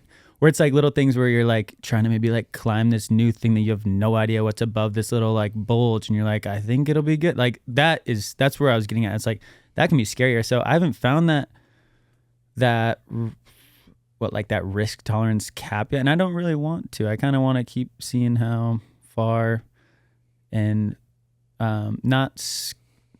like controlled sketchiness, I think that's kind of like I always say with my friends, but like you kind of have to keep it like loose but lit, Loose but lit. Mm-hmm. You kind of, that's like a solid, kind of got to live by that a little bit. At least I try to. So every year, do you try and like step out of your comfort zone a little more? I do, yeah, I do, but I think it's more just, it more comes naturally. Like I'm never like waking up being like, I'm gonna like do this on my flight today. It's like I have goals. Like some of the people that I fly with, like back in Utah, they're insane. Like they're literally doing like shit that is so meticulous that like if they are off by a little bit, like they're done. It's like that's really gnarly, and I'm not trying to do that because I want to snowboard. And as soon as the season starts, I kind of don't fly because it can be sketchy. But I think that it kind of comes more natural, I guess, to be like, oh yeah, like once you're in that moment, and you're like, you feel like you have the energy to like do another roll. I guess I'm talking flying now, to like do like another roll or something, and you're like in that moment, you're like, oh, I got it, boom, and it's like that's like more of it rather than like, I don't know, rather than being like, today I'm gonna make my heart beat the fastest it ever has. It kind of is like, I guess I don't think like that, but I definitely do these things to try and help me out, and it just makes me so much happier. Like you can ask my girlfriend, like I'm so much better to deal with if I get to like do a flight in the morning. I go climb like like do something, like I'm so much easier to be around. I think it's like a release for you in some way. I think it might. Yeah, I think it might be. I think it just is like what gets me excited, what gets me out of bed. It's like Peter Parker, like, see out of that twin bed in the morning, bud. Yeah, it's kind of just trying to keep shit exciting, and I'm just like trying to stay on my toes. Yeah, because if you do all those things, especially when you start incorporating like base jumping or skydiving or what's the paragliding's the other one you're doing? It's called speed flying, but it's kind of similar to paragliding, but it's not. Would you say that you're a core speed flyer? Dude, or Miles told you to say this. Yeah, he did. No, He's like, I'm not. He's like, make sure you let him know that he's a core speed flyer. I was like, what does that even mean? He's like, he'll know. No one knows what it means. No, I'm like I said, like I'm so average at those things, but it's just so fun to try to learn and be better and try to be dialed. Because with those things, you have to be like super dialed, And obviously, some of that stuff sounds so fun. Actually, quick little sidetrack. Dave Manoa, old Tech 9 guy? Yes. So he was the guy. He taught me how to skydive. He was like the one that helped me get my license. And he's like this insane base jumper dude now. And he's like It's crazy the shit that he's doing. And I don't think that like, you know, it's so easy to sit here at this table like, yeah, I would like love the wingsuit or whatever, you know, but like realistically, I want to snowboard and do those things more than that. But, you know, there's definitely, well, I guess we'll just see where, I don't know. I just love to have fun. So if that seems fun, then. So what kind of sky sports are you doing? You're jumping out of fucking planes with a parachute. Yep. Yeah. You're jumping out in the Batwing squirrel suits or no? No, I'm not. No, I guess I was just, and then you got the kite. Yep. Yeah. So the speed flying. So like I just skydive and speed fly, and I got into speed flying because skydiving was starting to get a little bit expensive, and speed flying is all the fun parts of skydiving. This kind of makes me sound like an asshole, but skydiving is really fun for sure. And then you get to a point where you're like, okay, you know, jumping out of the plane, like that is the feeling, you know, is like that drop. And then as soon as you open the parachute, like that kind of becomes more fun. Like the really good skydivers, like the ones that are like flying the parachutes the best, because you can only do so much with your body in the air falling down, you know? But so that's what got me into speed flying. You buy a wing for $2,000 and you hike up for free and you just follow. You get to fly with your homies and you get to fly the terrain and you just get to haul ass and try to go faster and faster and fly closer to the terrain. Or that's the difference. Like paragliding is like you're staying up, you know, it's like you see what people do in the Alps, like Arthur, you know, he's like after a nice day of shredding, he'll drink a little coffee at the top of the mountain and go for a little like 3-hour flight back to his house. Where it's like ours is like you hike for 2 hours and you fly for 2 minutes down the hill and you're trying to beat your buddy. So it's like a completely different thing, but you're racing in the sky. You're kind of like, I mean, yeah, it's not like, but kind of, you're just like you're trying to fly with, it's so fun. It's so fun. So I'm kind of obsessed with it. I'm honestly really obsessed with it right now. Paint us a little bit of a picture. So you're jumping, you're not jumping out of a plane or you're jumping off of like your base, jumping off of something with a item. So it's just like you pack like a little wing. Like it literally looks like a paraglide, you know, like a kite. Yeah. But it's way smaller and you put it behind you. And for these, like you basically want no wind. If anything, you want like a little bit of headwind to get it up, but you're basically pulling it up, running, and depending on like what your start looks like, sometimes it's off of a cliff, sometimes it's off of a little hill or a mountain, you know, like it can be a little bit dicey takeoff area sometimes, but that's kind of part of the fun too. So but dude, Utah is like, if you go to Utah, it's kind of like a insane mecca for it. There's so many sick, like just consistent north wind from the lake. And it just like feeds this area called Point of the Mountain. And that's where you learn. And you go there and you meet everybody that flies in Utah. And it's so sick. So And you've done it at the same time with your buddy. And then you fly into the fucking sky. And then do you guys have radios? Like, what up? Or no. Yeah, you just kind of. Do you listen to music? Cool. No. Can you drink coffee up there? Like, can you have a hand free, or is it like? Oh no, you're clenched? Like, you're on. You kind of just kind of say, no music. See you guys down there. You don't need it. I think I've tried it, but yeah, you kind of like, you're so like, it's so short and so quick too. Music on the hike up, but I kind of want to hear the wind and maybe like if you can touch the branches with your feet or something, you know, like kind of like one of those. Touch like, the branches? Like, well, like I'm some of those branches are going to be a little thick. Oh, my ankle. Yeah, dude. Well, that's where it gets a little. Yeah, because I'm thinking of it can be dicey, but the people I fly with are really good and they help me out a lot and they are pretty unreal. And it's also the sickest because like a lot of them have like 200 followers and they're private on Instagram, and then you get to know them and you see their shit and it's like, dude. Like, this is insane. Like, you could probably have a Red Bull wing if you really wanted to, you know? It's just like... But they don't want it. No, they don't. That's what's so sick. Dope. Yeah. Yes, and then they're like, who's this, like, snowboarder dude who's kind of like a douchebag on Instagram? No, I'm kidding. But yeah, no, it's so fun. I'm pretty sure anybody would love it. I don't know anybody that doesn't want to fly. I don't want to fly. Right here. Yeah. Yeah. I'd rather just watch like the Jets beat like the Detroit Red Wings and have a beer. Yeah, and then I want to watch that too. Yeah. How long are you in the sky for? It really depends. I guess like the longest, skydiving, or I guess skydiving is like basically like around like 45 seconds. I've skydived once before. How was it? Did you like it? Well, because we're on a podcast and people are here for stories, I'll share my experience. Yes, okay. Please. So this was many years ago with a legendary photographer out of Squamish, Russell Dalby, who was a staff photographer for King Snow. I think he for SBC, worked for Monster a long time. Anyways, we had a staff party. We went up to Pemberton, north of Whistler here, 30 minutes. We get to the hangar. They do the little thing, and they're like, what up? Like, you know, you guys are going to have the best day ever. You're going skydiving. And then you kind of see the small little fucking plane, and you're like, oh, yeah, like, it feels like a staff party until they're like, yo, you're getting on that thing, and then you're going to go up into the sky, and then we're going to fucking jump out of it. And then I was like, what am I doing? Like, this seems kind like I'm kind of scared. They, like, gear us all up, do the little tutorial, and then we're in this small little plane.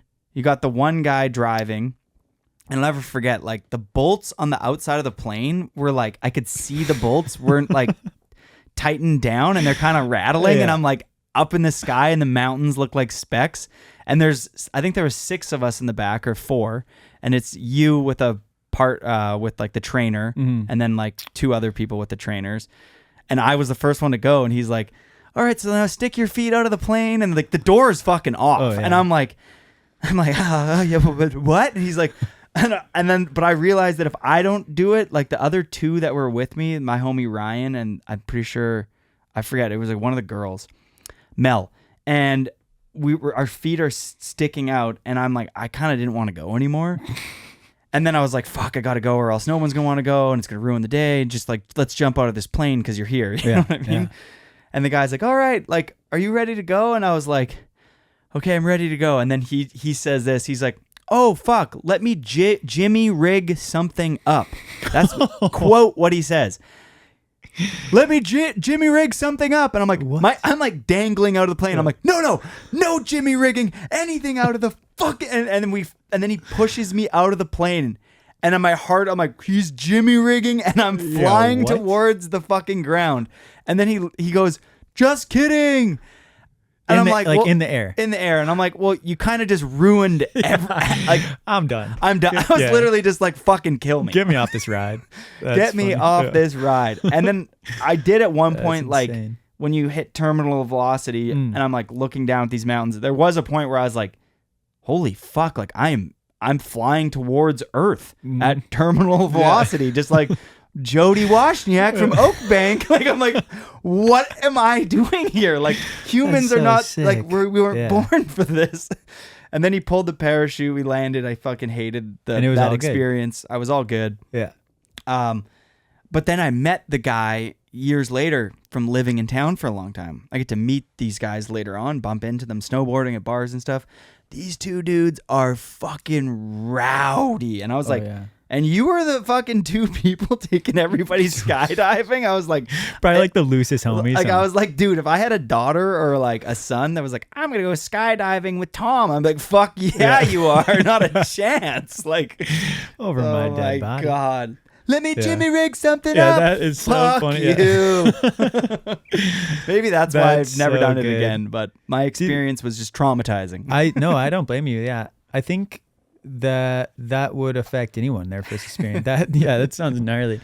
But I think it was pretty funny because when I first started skydiving, I like just met my girlfriend Carly, like maybe like a month before that.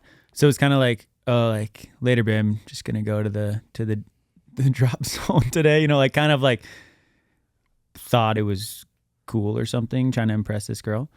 And yes, and then I ended up like getting my license, whatever, and it was like we did on like a skydive date. Like she went with one of the homies I was working and like got strapped into it, and I just got to jump off like right before her. So it was kind of a super cool experience. It's pretty fun.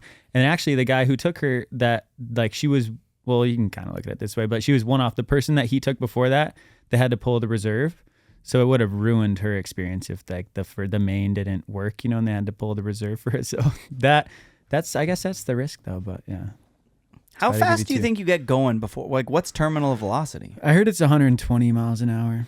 Okay, that roughly, feels that's not that fast. It's like sticking your head out the window of like a Ferrari, which I've never been in, but right. Yeah. Oh yeah.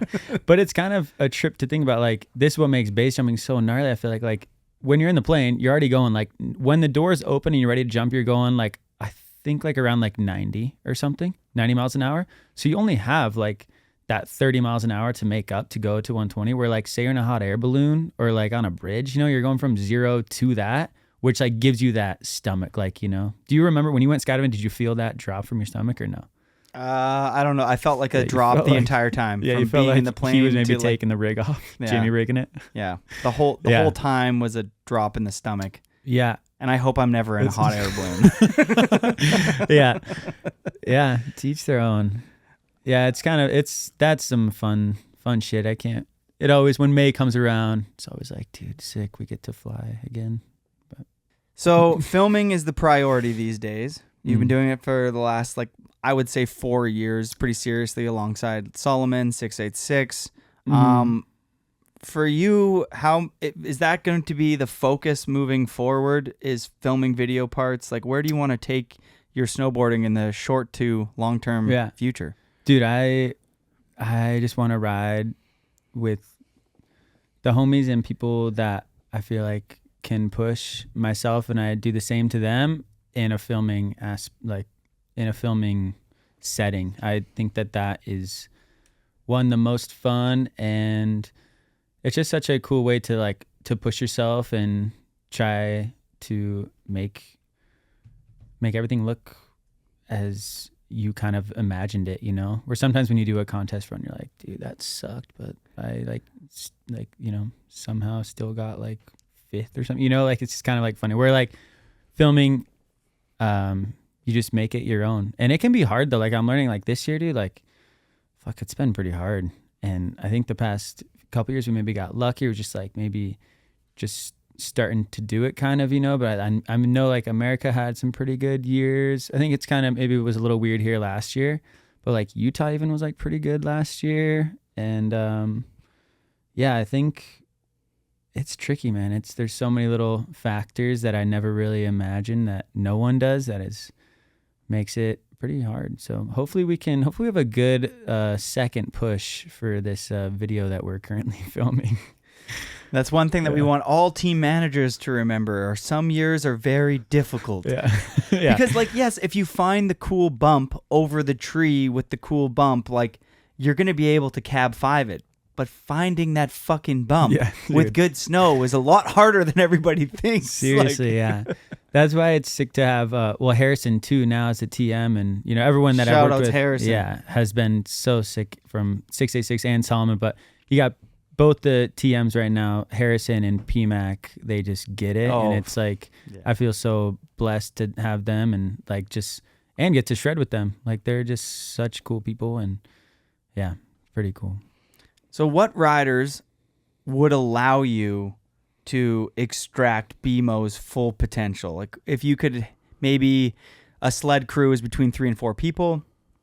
If there was 3 or 4 people that would be on your crew, let's say, for a year, which 4, not even like your close friends or anything, just the dream team that you think, like, if I was out there with those 3 other riders, they would probably push me and my snowboarding in a direction that I would be hyped on. Yeah. Like, are we going present, right? Present. Okay. If we could put Present it together, and dream team could be kind of sick Present, too. Like all-star dream team. I guess, like, realistically, I mean, I'm like really excited to get to film this project with Keegan and Mason, and like that's like that are my agent. And, you know, Matt, he's here and he's a family man too, so he's kind of busy. But I wish that us 3 have gotten more time to be together. We actually, all 3 of us haven't even been able to be together yet in one trip, just from like weird little injuries and other sponsor obligations and whatnot. But I think Mason, Keegan's insane. Mason is obviously insane. And I mean, no one's more fun to ride with than Miles, in my opinion. That dude, he's just like got such cool energy, and like he'll try basically just about anything, and he won't check into much either. So he's kind of like a little, like, he's got a little Sweden in him too, kind of. I think he's got a lot of like inspo from him. So he's pretty fun. And then I got to put my boy Luke Lund out there. He's also like, those are my guys, Miles and Luke. Like, they really like kind of helped me when I was done doing the half pipe shit. Like, they really made me really appreciate like all sorts of snowboarding, and we would just hang out, and those are the guys. Those are my boys. So I think that, yeah, final answer for present would be those 4. That'd be pretty sick. But also, like, and then I could dive into it. Because then like hanging out with Gabe for the duels, like that was so sick, and his boarding like has always been so sick to me and so solid. Like that'd be cool. But I know they kind of, Gabe also has his own thing too, you know. So it's kind of fun. I think maybe I would like it to have that crew, and then kind of dip in with other people here and there, you know. But that crew in Alaska, that'd be sick. Unlimited budget. Yeah, exactly. But yeah, that's a hard one. Damn, that's a good question. I would probably add more to that the more I think about it. But yeah.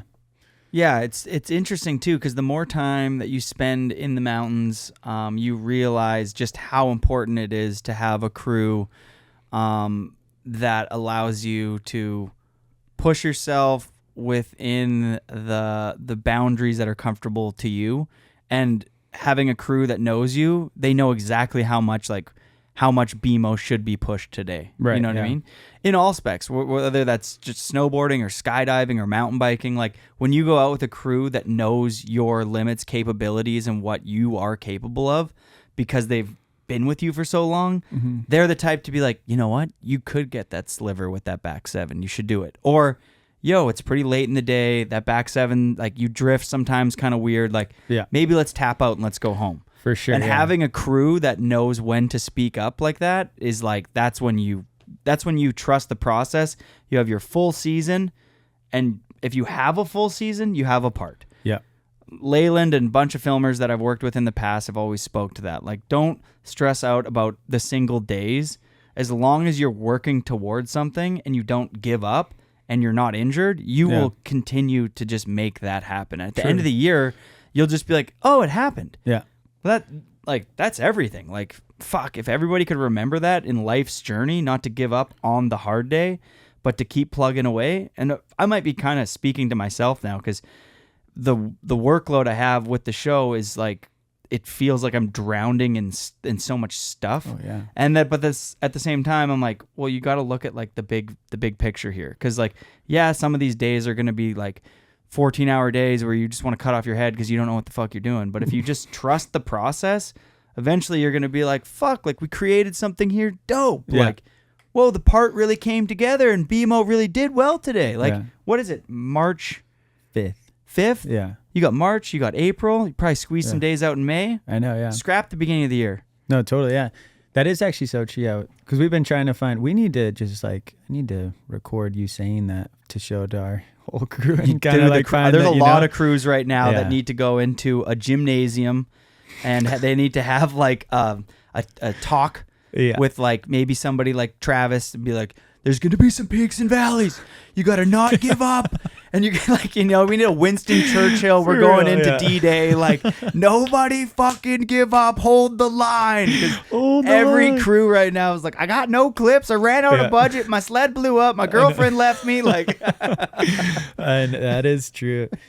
No, I think also going back to like, you know, like finding that mojo with the crew, like the people that you know, like it could be like as little as like, you know, you're tried a trick for 3 times and you're getting doubled up and it could be a little bit of a dicey double. And you know, you guys, like, that's not going to fuck with you. You know, you're going to get to the top. And even if like he knows you so well to be like, oh, don't say anything to Blake right now. Like he's kind of trying to do a shit or whatever, you know, where like you could be with like some other people and be like, oh, like, can you drive up this actually, you know, like, which isn't a big deal, but it's just like when you do find that mojo and you're kind of in the mode and you're hitting something that might be a little bit scary too, that's when it's like those little tiny things are so nice to just feel dialed. So, it's like a relationship and you know which one cleans the shower and which one doesn't, you know, eventually you find the flow and you're like, I don't mind putting on my Crocs and cleaning the shower to some tunes. One of you fucking hates it.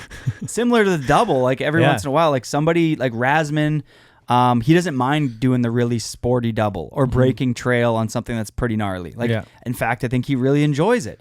Someone like me, I'm a little bit more like, fuck, like I'll chill. But Chris excels in that department and I think he wants to and he likes to take on that leadership role. Yeah. And then for me, like when he comes back around and he's been stressed because maybe he got stuck once or whatever, I got some jokes for him. Yeah. I make him laugh a couple. It's a fair exchange. That's an operation. I make him smile. It's an operation, and it works for us. That is amazing. You got to find what works for you, people. And it's different for everybody. It's hard to find that. Yeah, totally. And there's gonna be some fights along the way, and that is the shit. That's relationships. Right? That's the fun. human existence. Is you want to find people that work with your your energy that you have on this planet. And like, you just ran into Gabe, and you were like, I kind of like what's going on over here. I could fucking film with Gabe. Yeah. You have somebody else, and you're like, well, I really respect you, Bjorn, but I don't know if we should be in the mountains together. Yeah. No, it is such a cool learning curve though. Cause like you think you've been snowboarding forever, like myself, then you go and, you try to operate with different people and bigger mountains, and ideally the mountains just get bigger and bigger and you get into better terrain, but it is such a funny thing to like, even like we did done a couple like first aid courses, but like those are so like sick. Like I got to do that with like Nick Russell put it on, and this guy named Legend. Nick Bliss. Yeah. And it was like so cool just to like hear because they're in the biggest mountain, like they're in freaking Nepal riding crazy things, so it's like really far out there. So it's pretty cool, just like, I don't know, get that knowledge and always learn so much, whether it's like how to do a fucking McTwist finally, or to make a crazy back brace for someone. It's just like it's super cool, and it's cool to do that with the people that you are going to be rolling with. And I need to learn a lot more of all that.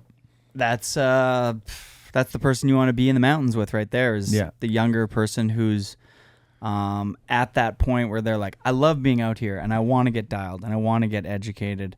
Because then everybody can sense that like they're taking it serious. And then if another crew, let's say your crew right now with Keegan and stuff doesn't work for next year, and Mace has got to go to a different crew, Keegan's got to go to a different crew, Luke's busy, and you're like, damn, I don't really have a crew. If there's ripples and echoes of people hearing like, yo, BMO's been like, he's been taking Avi courses, he's a good sledder, he works hard, he's got a good attitude, like people hear of that quick, and then they're like, fuck, like we got an extra spot on the crew for a month, like he should come up here. Like for us, that was Ejac. Like Ejac a long time ago, 10 years ago, didn't have a crew, and we were like, well, it's Ejac. He sounds like everyone spoke so highly of him. Like, let's bring him in for a while, and he blended perfectly. Oh, I bet. And I mean, like lots of people in snowboarding, it's like you want to be with people that you jive with. Like nobody wants to be in a van driving around looking for spots. Whether it's that's a period. steel. No one wants to be driving in a van looking for spots. Period. No, I'm kidding. I'm kidding. It's like, okay, not everybody likes to be snowmobiling around a big valley, not being able to find a fucking line with a bunch of people they don't get along with. You're like, that would make a long day. Nightmare. Like, because the amount of snowboarding and filming you do is so limited in comparison to how much downtime and bullshit you do to get to the filming. And that process, which takes 90% of the time of filming, you want to do that with people that you enjoy being with. Yeah. And I think that an event like Natural Selection has done a really good job of that, bringing in people that are like-minded, that are fun to hang out with. I think magazines for the most part, like King Snow and Slush and Torment and like the Snowboard Journal, like they're like, this is what our magazine feels like, and we want to have people that work for our brand that reflect that. And when people run into that brand, they're like, this is what that energy's like. And when you have somebody that doesn't mesh in that world, you're like, it's best that we go our separate ways because we're like a fucking magnet right now, and we're pushing away from each other, and it doesn't feel great. This isn't going to work out. Yeah. It's chemistry. It's everything. Two of your favorite tricks that you've filmed. Two of my favorite tricks that I've filmed. I think just because it's fresh to me. I did a front 10 on this jump that I was super excited about, that hopefully will come out this fall. Well, yeah, it will, I think. That was super exciting. And Indy Melon Tail. melon, but I normally do them like front double, but this one I tried to do like not front double, and it had like a little like weird in between like dip flat thing going, and it just put me right to my toes, and it just felt like, I think that one because it just felt so nice, and the landing was like kind of, you had to like nail it. But so that was fun. And then second to that, I think there's this like, it's not my favorite clip, but I just remember it being so fun because it was like first try, and I'm always like, me and Hup are always trying to find like, I think it'd be so cool to just like have everything connect. As far like, I think double lines are the sickest, especially because you know that you basically have like 1 or 2 tries to do it, and it just could flow so sick. So I did this one double line, just like some Brighton side country shit, but it was just like worked out first try, and I don't have a good back five, but back five is one of my favorite tricks to watch people do. Like Kazu back five is godly, you know, like that. I think if you make them look good, it's really sick. So little like indie thing to this like back five. And like I said, like the clip's not even that good, but it just felt like I was moving in the right direction where I wanted my shit to go towards, you know? So it's like, oh, cool. It was just kind of like, that was fun. That was heavy. I don't know if people picked up on that, but I landed in a way where my body and my snowboard was moving in a direction that I wanted it to move in. If you do your trick perfectly, there's a way that you land where gravity is pulling you into this, like, it's like such a cohesive bond where it's like that I back five this hip, I landed in the pocket, and it's so smooth, and it's like it flowed so well, and you're like, that's exactly how this should have felt. Yeah. And when you ride away, you're like, kind of in the landing, like, if the filmer did their fucking job, that worked out really well for everybody. Yeah, for sure. I know it's hard to nail, but yeah, it's God. I mean, I've been hanging with Brennan Hupp. He's like from Alaska. He's old boarder too, like really sick. But that is like my guy. I fucking love hanging with that dude, and he's so nice with the sticks and with filming, and he I think he's just got such a good taste. Like, and we know each other so well at this point. Like, if I do something, like, you know, when you come down from something, you're like, yeah, he'll be like, no, that was not it. You're like, okay, hell yeah, good to know. I'd rather have that than, you know, be like, you see it months later and you're like, dude, that sucked. But yeah, he's the absolute shit, and I'd love to keep hanging with Hup. That's an honest man right there. When your filmer is filming and you're like, how did that front three look? Because you might have just done the flow like water move where you're like, whoa. And then they're like, from my angle, it did not translate. And I either need to move or our vision for this isn't coming together. But being able to talk to the filmer or the photographer and being like super open about the communication and being like, hey, this isn't working. Because a lot of times, like, you'll be riding something, it'll feel great, but like the filmer can't find a good angle because the feature just doesn't shoot good. And that, knowing that is like, that's like the hardest thing, to be able to work with a filmer and a photographer and all come together to be like, to look at a feature and be like, this is going to shoot good for all parties involved. Yeah. That's really hard. So many times it's like, well, this is going to feel really good for the rider, and the video person stoked, the photographer can't find an angle. Yeah. or like it for the rider, you're like, this is scary and it's not fun and it fucking feels like shit in that landing. But the filmer and photographer are like, if you land it, it's gonna be awesome. The light is like, so good, bro. Yeah, the light is so good. We know the landing's flat and you could blow your knee, but if you land it, it's gonna be epic. And you're like, fuck you. So fun. Unless you're like, what was that part that the homie came out with there? He filmed everything on his own. Oh, you know what I'm talking about? I know exactly. Yeah. I forget. I don't know exactly. I know partially because I don't remember who it was. It's like, I forget his name. Like, Viz did something like, fuck. It's like something, I don't know.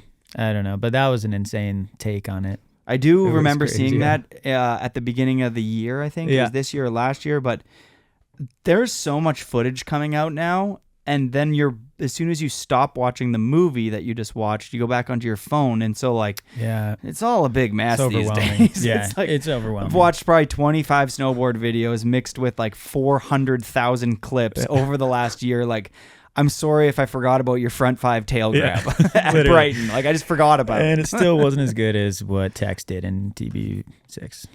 Oh, Tex Davenport? Yeah, hell yeah. Sick shout out. All right, so K2, thank you for supporting the show. Big fan. I've been riding for them for, I think I'm coming up on 10 years here. Nice. And I'm riding the Alchemist. If you're into charging POW, It's my favorite board. I actually use it in the park too. It's totally not designed for the park, but it works for everything. It's my favorite board ever made. Check it out, the K2 Alchemist. We have a couple questions here. When I say these things, you are going to say what comes to your mind. Okay. All right. First, pop. Pop. Ramon DeMarchi, whatever. Gnarliest. Gnarliest. Travis. Most naturally talented. Nicholas Mueller. Best method. Ferguson Brothers. Ferguson Brothers. That's sick. Pipe. Half pipe. I think of Sean White. Funniest. First person. Miles is the funniest person I know. Best partier. Miles. Worst partier. Miles. Nice. No, actually, I'm gonna throw. We'll give Luke one of those. He can take best or worst partier. Most consistent. Most consistent. I think. Oh, that's so hard. I don't. Most consistent snowboarder. I have to say like Travis Rice. I think because that's the only one that comes to my head. Worst sledder. Keegan. Who? Keegan. Well, I want to say that because it's like kind of a joke. He's a good sledder, but that's the first. You said first one comes to my mind. That's like me being on. When my name gets brought up on the bomb hole, it's like my friends going down and being on the bomb hole, and then anytime they say anything about me, it's like fucked. Like, it's like, just negative. Like he's the worst sledder and snowboarder of all time. I'm like, what the fuck, dude? Yeah. I thought we was friends. Yeah, that's a good one. Actually, I'm anyone who. No, Keegan's the worst sledder. Okay. Keep it there. Okay, or just I'll keep it there. That's a good one for him. Most competitive. Keegan. Dang. Mm-hmm. Are you competitive? Like you've been up in the contest world for a long time, but yeah, I am competitive, but I am not like in your face competitive. Maybe like there's such a different like I think I have a competitive mode. Just I think honestly it comes from me having an older and a younger brother, and we would always just compete about everything. But like when I'm out with the boys riding and or whoever we're riding with, it's never feels competitive, but I do have a competitive side to me for sure. And it's gonna get unlocked at natural selection, motherfucker. Yeah. What's your strategy going into NST? You have people up there like Big Air Jer, Nightmare Jer up there with like a fucking sports psychologist. You have some people the night before just greening out like, just relax, man, it's all gonna be okay. Yeah. To people like at the bar like, dude, you just need to fucking keep it rolling, dude. I'm fucking partying because that's what snowboarding. You have like such a wide spread of individuals. Yeah. From like people taking it so serious to like everyone's taking it very serious. I will say that like nobody's actually getting like blackout the night before, but there's a different approach for everybody. What's BMO's approach going into NST? Dude, I got this from Sammy Lubke because he was the one who taught me this, but this is why I don't think I'm that competitive too, is because he told me this, but he said, never break routine, man. If you need to have a couple beers, and if you're going to have a couple beers at night, just because you have a contest the next day, why are you going to switch it up? It's like, then you're going to fuck with your head. If you're going to blaze in the morning, you got to blaze in the like, do what you need to do to stay on your routine. And I thought that was the sickest thing I've ever heard. So never break routine. And it's always, I've always held on to that one because I think that's just like a great thing to kind of keep you humble and not too serious too, and just keep you doing it for the right things. But I also will say, because people are like, dude, like, who would you want to get dueled up against? I'm like, dude, I don't want to get like, I don't think there would be a single person that I would go against that if I were to find a line, I would change it up and be like, oh, dude, this guy really likes to spin cab, so I'm going to spin front. Like, that's never going to go through my mind. It's just going to be like, dude, if I'm going to find something that I like to ride, no matter who I'm going against, I'm going to ride it, and I'm going to try to ride it to the best that I can. So I don't think that anyone really would change the way that I think about what I'm going to do, to be honest. I like that. I also love Sammy's advice. Yeah, isn't that good? Never break routine. Yeah. Well, unless you're like smoking meth in the morning or something like that. For sure, yeah. Well, we were also take maybe a that little with a buzzed up grain when you of told me, salt, but it's for the mindset going into a contest. I think that if your routine is fucked and you're looking at yourself in the mirror and you're like, my routine is fucked. Like if you get up at noon and you eating Eggos every day, like maybe break routine. Brushing your teeth with beer might not be the move, but yeah, I thought that was some good shit. I like that. Yeah, it makes sense to me. I really like. I was speaking to Dara Reed, who has hung out with you lightly over this season, who is a big fan, and she sent in a guest question. So Nice. Dara, that'd be best letter. Hi, BMO. I was just wondering if you could talk about filming an entire backcountry video, 3 guys, 2 sleds, so doubling all winter. That sounds kind of heinous. So just wondering how you guys did it. Also, how'd you get so good at sledding? And do you ever get frustrated being so much better than the rest of your crew? Or are you the most patient person ever? And do you ever pull your shovel out in the backcountry, or is it natty features only? Those are my questions. This is Dara, by the way. Oh, one more. Will you go on a street trip with me one day? Okay, that's it. Have fun. Thank you, Dara. Been super fun hanging with her. She's the shit. And when you asked best sledder on our little rapid fire, or was it worst sledder? Maybe best sledder, Dara comes to mind. It's been so sick because I can tell she worked over the summer, like motoing. Like she really wants to be good and you can tell. So it's pretty sick. There hasn't been a single place where it hasn't, like she can get everywhere and she can even lead. Like I say that like I'm like surprising, but it's not surprising at all. Like she's been really crushing it.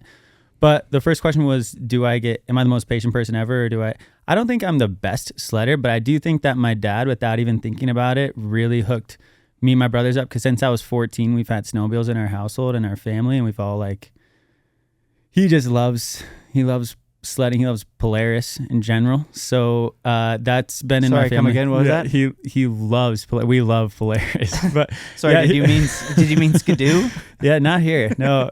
No, he so that definitely helped out. And yeah, I think that without even knowing it helped me out too. And then before we knew it, we had to double hop around, which I guess will lead to the other question. The first year we filmed this little video a couple years ago, just Keegan, Hup, and I trying to figure out the whole backcountry thing, and Hup didn't have a sled until about March, so we were doubling him everywhere, and it was that psycho deep year in Utah where they had the most recorded snow ever, so it was also quite hard snow to travel in as far as sledding around. But we just kind of kept going, and if it meant it kind of felt, well, this is a kind of a crazy shout, but made me think about the old people that would have to take days to put in trails, to get to these places. It was kind of like us, but also Hup's an absolute trooper. He's from Alaska. Homie doesn't get cold. He'll never complain. So there's times where we would have to go drop him off for an hour in the cold, shady lake zone, and we'd go put in some trail to get him up to the base and to film. So it was definitely a really cool thing, and it definitely brought us closer and became kind of built chemistry, I guess you could say, and we learned really quickly who the best doubler was doing that. And I guess Hup and Keegan don't double the best together. Yeah, it's pretty funny. That was a very nice compliment, Dara, that I'm the best sledder, but I don't think that that's true. I think everybody carries their own weight and everyone's always doing something. So it's not like I'm the one who's putting in all the doubles, but it is fun. I am the guy with the turbo too. So there's two kind of doublers. There's a doubler there's a doubler that sucks, but that person sucks. But there's the doubler that will get you there, and as a passenger, you're you got me here, but that was insane. Actually, good sledders like Mark Sollers, Mikey Rents. Fuck, Miskiman's been pretty good this year. Has he? Nice. I like to call them the Rolls Royce.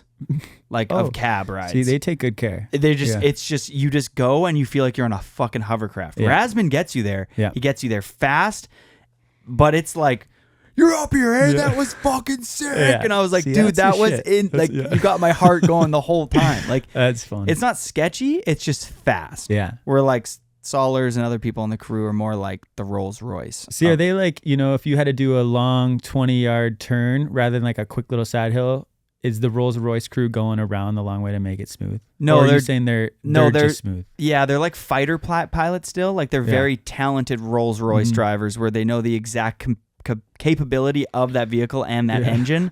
where like they drive the Skidoo, not the Polaris, the Skidoo, in a way that it always feels like you're on a hovercraft, where it's like they're doing it in the most efficient way. Yeah.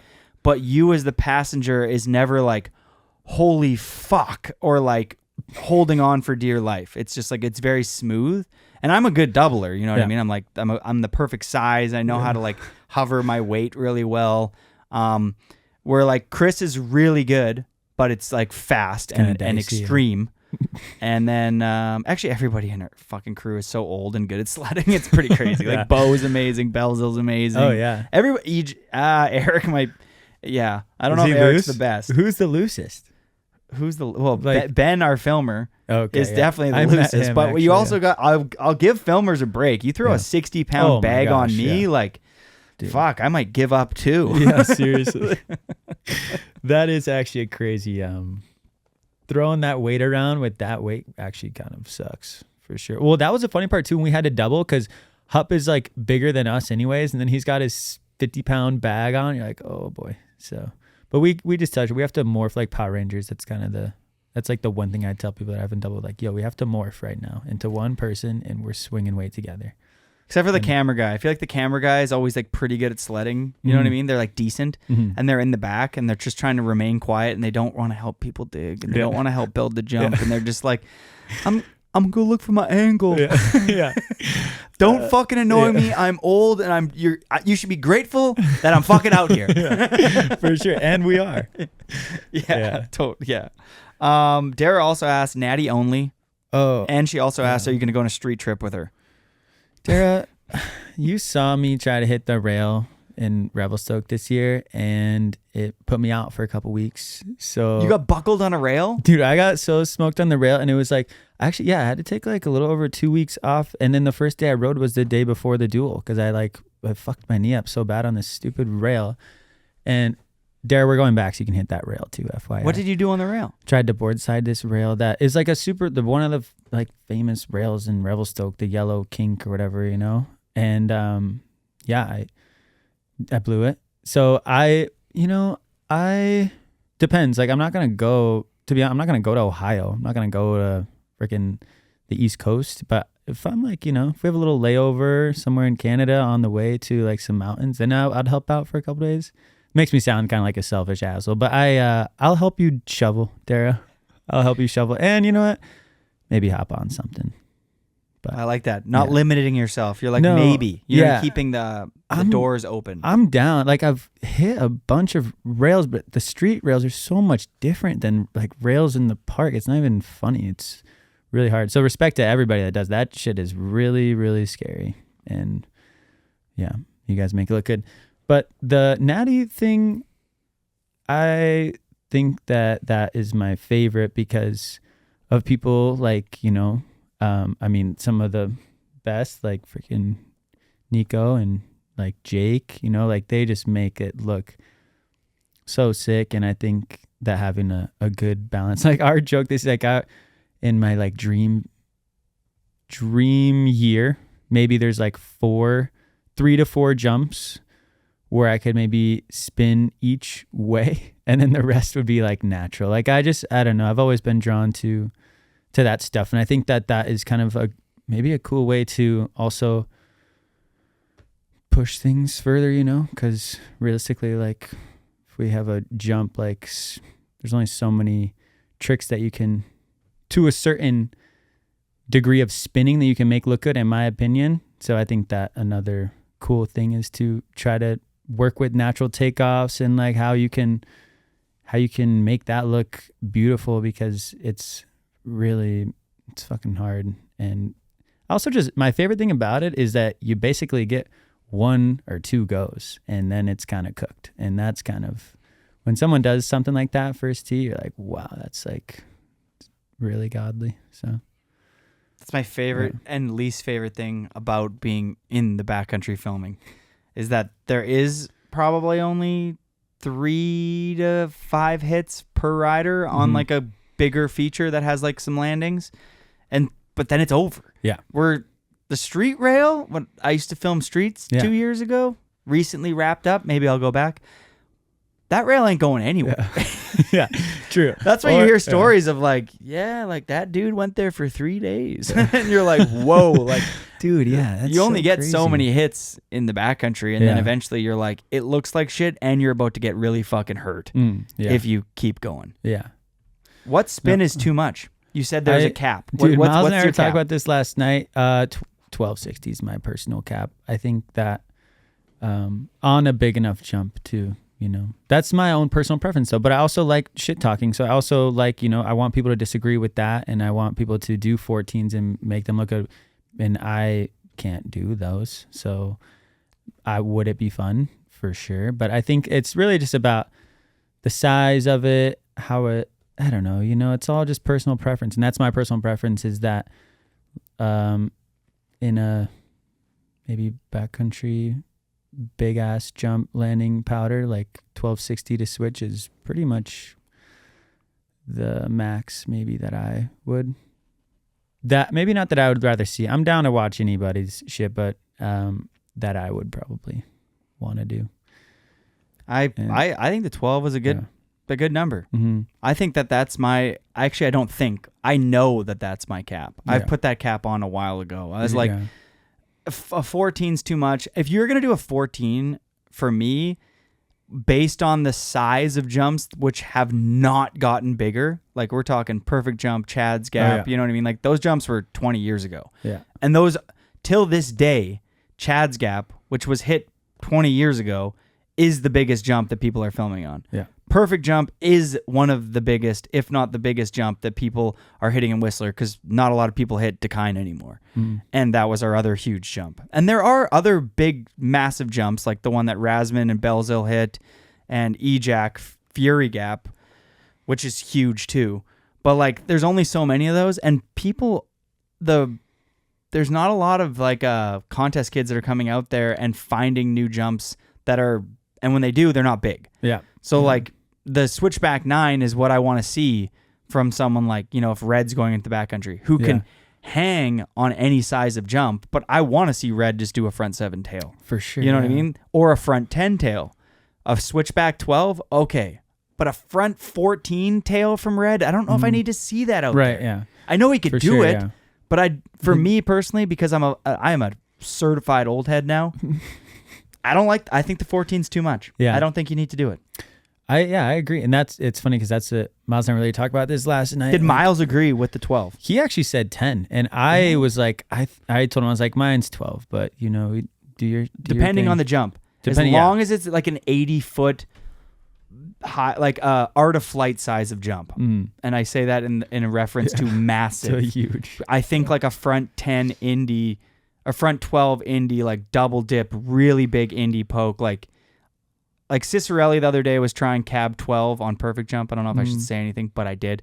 And I'm imagining it looked pretty good. That jump's probably 80 feet. If you actually build the jump poppy, you have enough. I've seen 9s on it before. They float. You know what I mean? Belzil has a back 10 on it, and it's like he is just floating in the air. Another rotation is chill. Yeah.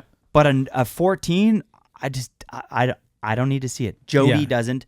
Other people might want to see it. For sure, yeah. And I totally agree with you. And that is why I think that a cool evolution, or not evolution, like just what am I trying to say? Maybe that word works. I don't even know. But like pushing the bar rather than just like more spins and whatever, I think is so cool about natural terrain, because like, you know, you have shit years like this here, or, you know, maybe hopefully it's not, but just low snow years.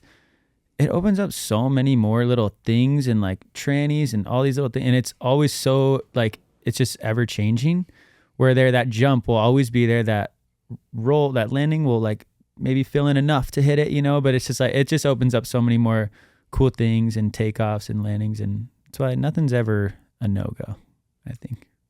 Yeah. I love unlocking new gaps. Yeah. You know? And I know you do. I've seen you in there in those like little half pipe hallways, and you find a little frontside air gap over the pillow. Like that shit forms different every year, and you're unlocking like new spots where a lot of the bigger jumps, like a Perfect Jump, like a Chad's Gap, consistently look the same, and they're awesome because they're pretty much there every year as long as you get a good snowfall. Yeah.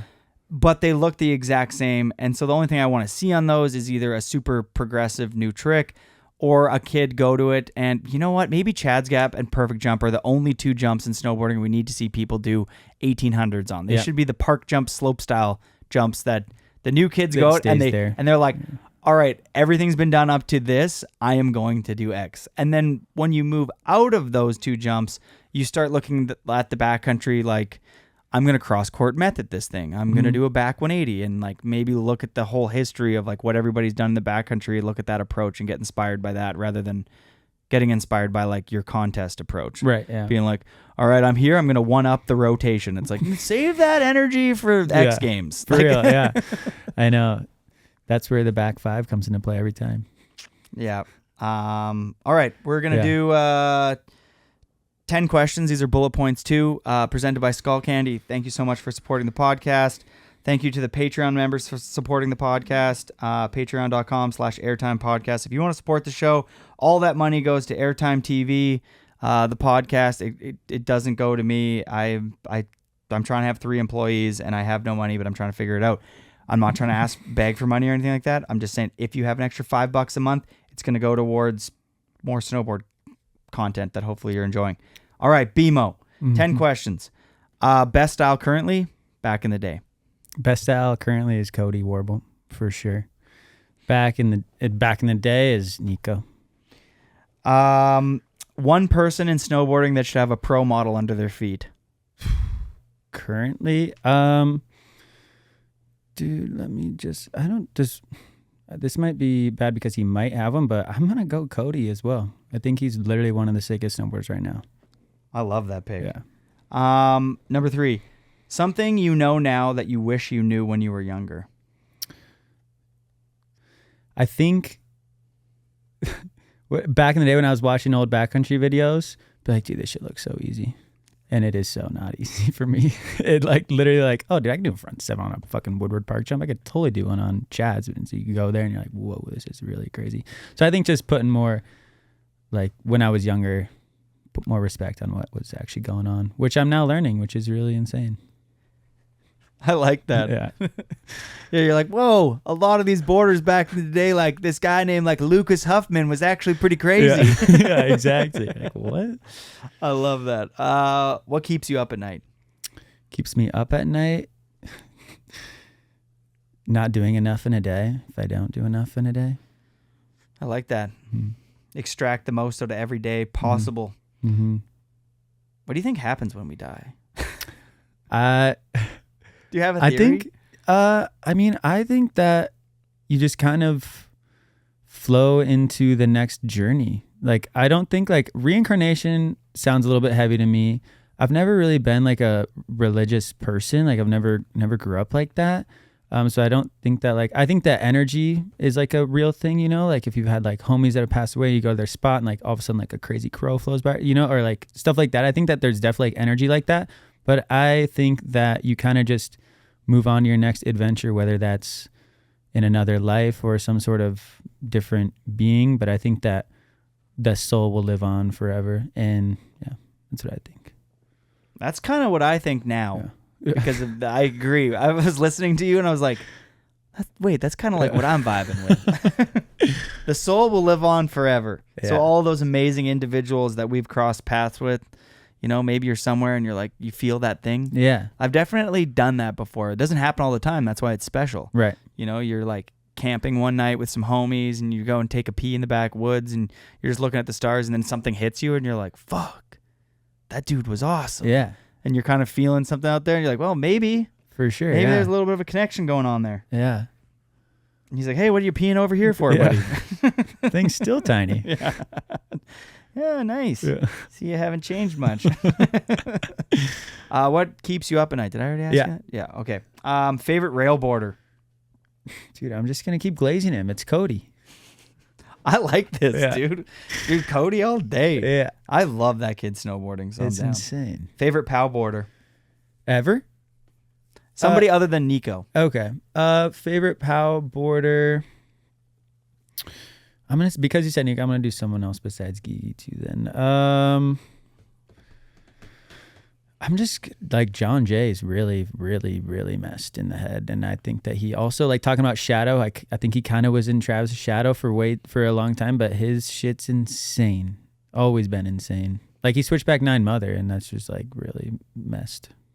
Will forever be messed, right? Or was it stepmother? Or was yeah, I think it was. People are always arguing stepmother, mother. It's like fuck. You bring up a ruler up there and put a fucking flag in the ground and know exactly where the top of it is. If you really want to talk about it. Nobody's really gone off the highest point. The highest peak, a skier went off, and that's how Rube and Tyson Carmody, who found that jump, found it because somebody, Rich Carlson, took them up there, and there had been a ski track off of it, and it's fucking huge right off the actual top. Then Devin carved it out a little bit on the left, and it was a big gap that year, the mother year. Okay, yeah. Where Devin kind of unlocked it for all snowboarding. Tyson and Rube had hit it. Tyson, I think, got a front 5 on it, and Rube got bodied, kneed himself. But Devin kind of made it famous because he switchback 1'd it, switchback 5'd it, and it was the gap at that exact time was massive. And Devin's 5'5", so it looks fucking huge. True. And then slowly, more and more people have unlocked it. But the snow year is the way that landing fills in. It either you hit the mother, but it's like not that big. Yeah. Or it's like you hit the mother and it's fucking big. Like true. When Sean, Ben Ferg, and Red hit it, like that was a big year. Was like, it? Yeah. It looked big. Yeah. And the landing was flat because it's a glacier and it's getting more and more tapered down. So, nice. That's so sad. Hate seeing the receding went on glaciers. A little bit of a tangent there. But, dream vacation. I've always wanted to go to Bali. I've really been bad. Yeah, I was actually on. Ask me anything you want to know. I was looking at Airbnbs the other day just to kind of get an idea, but it's pretty. It's pretty cheap, reasonable. a little busy. Yeah. It's definitely like I would say a little bit blown out from when I went. Yeah, but everywhere that is awesome is a little bit blown out from when somebody was born before you. You know what I mean? That's just like not going because of that is also stupid. Yeah, it's crazy. It's an adventure. It's fun. Good food. Good people for the most part. There's an easy way to go there to have a very relaxing, I'm going to do yoga and find my soul, all the way to like, I'm going to do shitty MDMA and go and like tweak out. It's like, you know what I mean? At some shitty party. Yeah, and all those are a green light. And no. There's one side that's right. That's doing yoga and eating plants. Yeah. And I like to hover in the middle, to be honest. Just have a couple beers. Oh, yeah. Dude, that's my vibes. Career highlight. Career highlight? I mean, I think the easy answer would probably be, like, from a statistical standpoint, probably winning the world tour. With your brother? With my brother. That was pretty amazing, yeah. To share that with him must have been so special. Yeah, that was really cool. And the fam was there.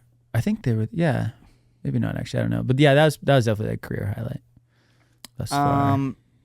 Who is the GOAT to you?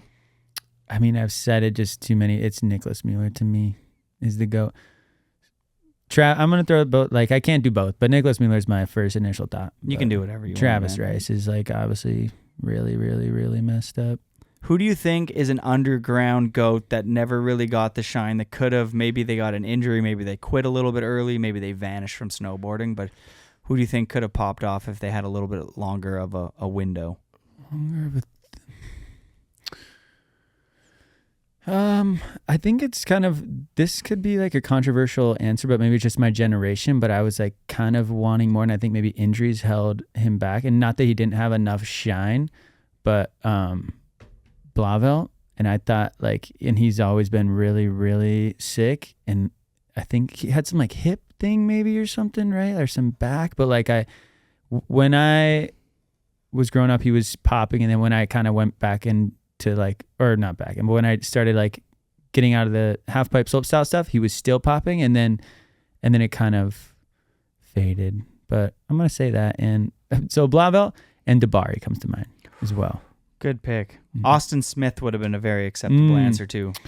Probably one of the best snowboarders ever, and then blew his knee like fucking 3 years in a row. Oh, fuck. That sucks. Anyways, Yeah. Thank you for coming on the show. You are going to a hockey game. Yep. The Vancouver Canucks tonight versus the Detroit Red Wings. No, unfortunately, not the Wings. Not the Wings. Okay. Well, Vancouver versus who? The Ducks. The Ducks. Yeah. But we just, I've never been to the arena, but yeah. Well, enjoy the game. Thanks for coming on the show. Big fan. Have fun at Natural Selection. It's going to be a slice to judge you. Yeah. Land bolts, go deep, no skier lands, and ride the slope as you wish to ride. And your style and approach is really good. So I'm assuming you'll do very well. Thank you so much, Jared. Thanks for having me on, bro. No worries. Fun hanging. Take care, everybody. Peace. Have you been listening to the show for a while now? Maybe you're new.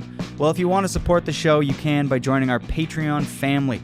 For as little as $5 a month, you can support the show. Members will get perks like free sticker packs, discount on merchandise, and an opportunity to send in guest questions. Already a member? Thank you so much for your support. Means the world. For more information, visit patreon.com/airtimepodcast. All right, a massive shout-outs goes to our sponsors. Firstly, Vans. Since 1966. K2, simply the best boards out. Gibbons Whistler, for everything and anything Whistler. Baldface Lodge, this should be on your bucket list. The Source, our shop sponsor. They ship worldwide. And lastly, Skullcandy. We don't want you to just listen to music. We want you to feel it. The Airtime Podcast is presented by Monster Energy. Monster Energy. There's nothing fake about it. Have something to believe in and be yourself. You know what I'm saying? Shout out to Airtime, y'all podcast. Yes,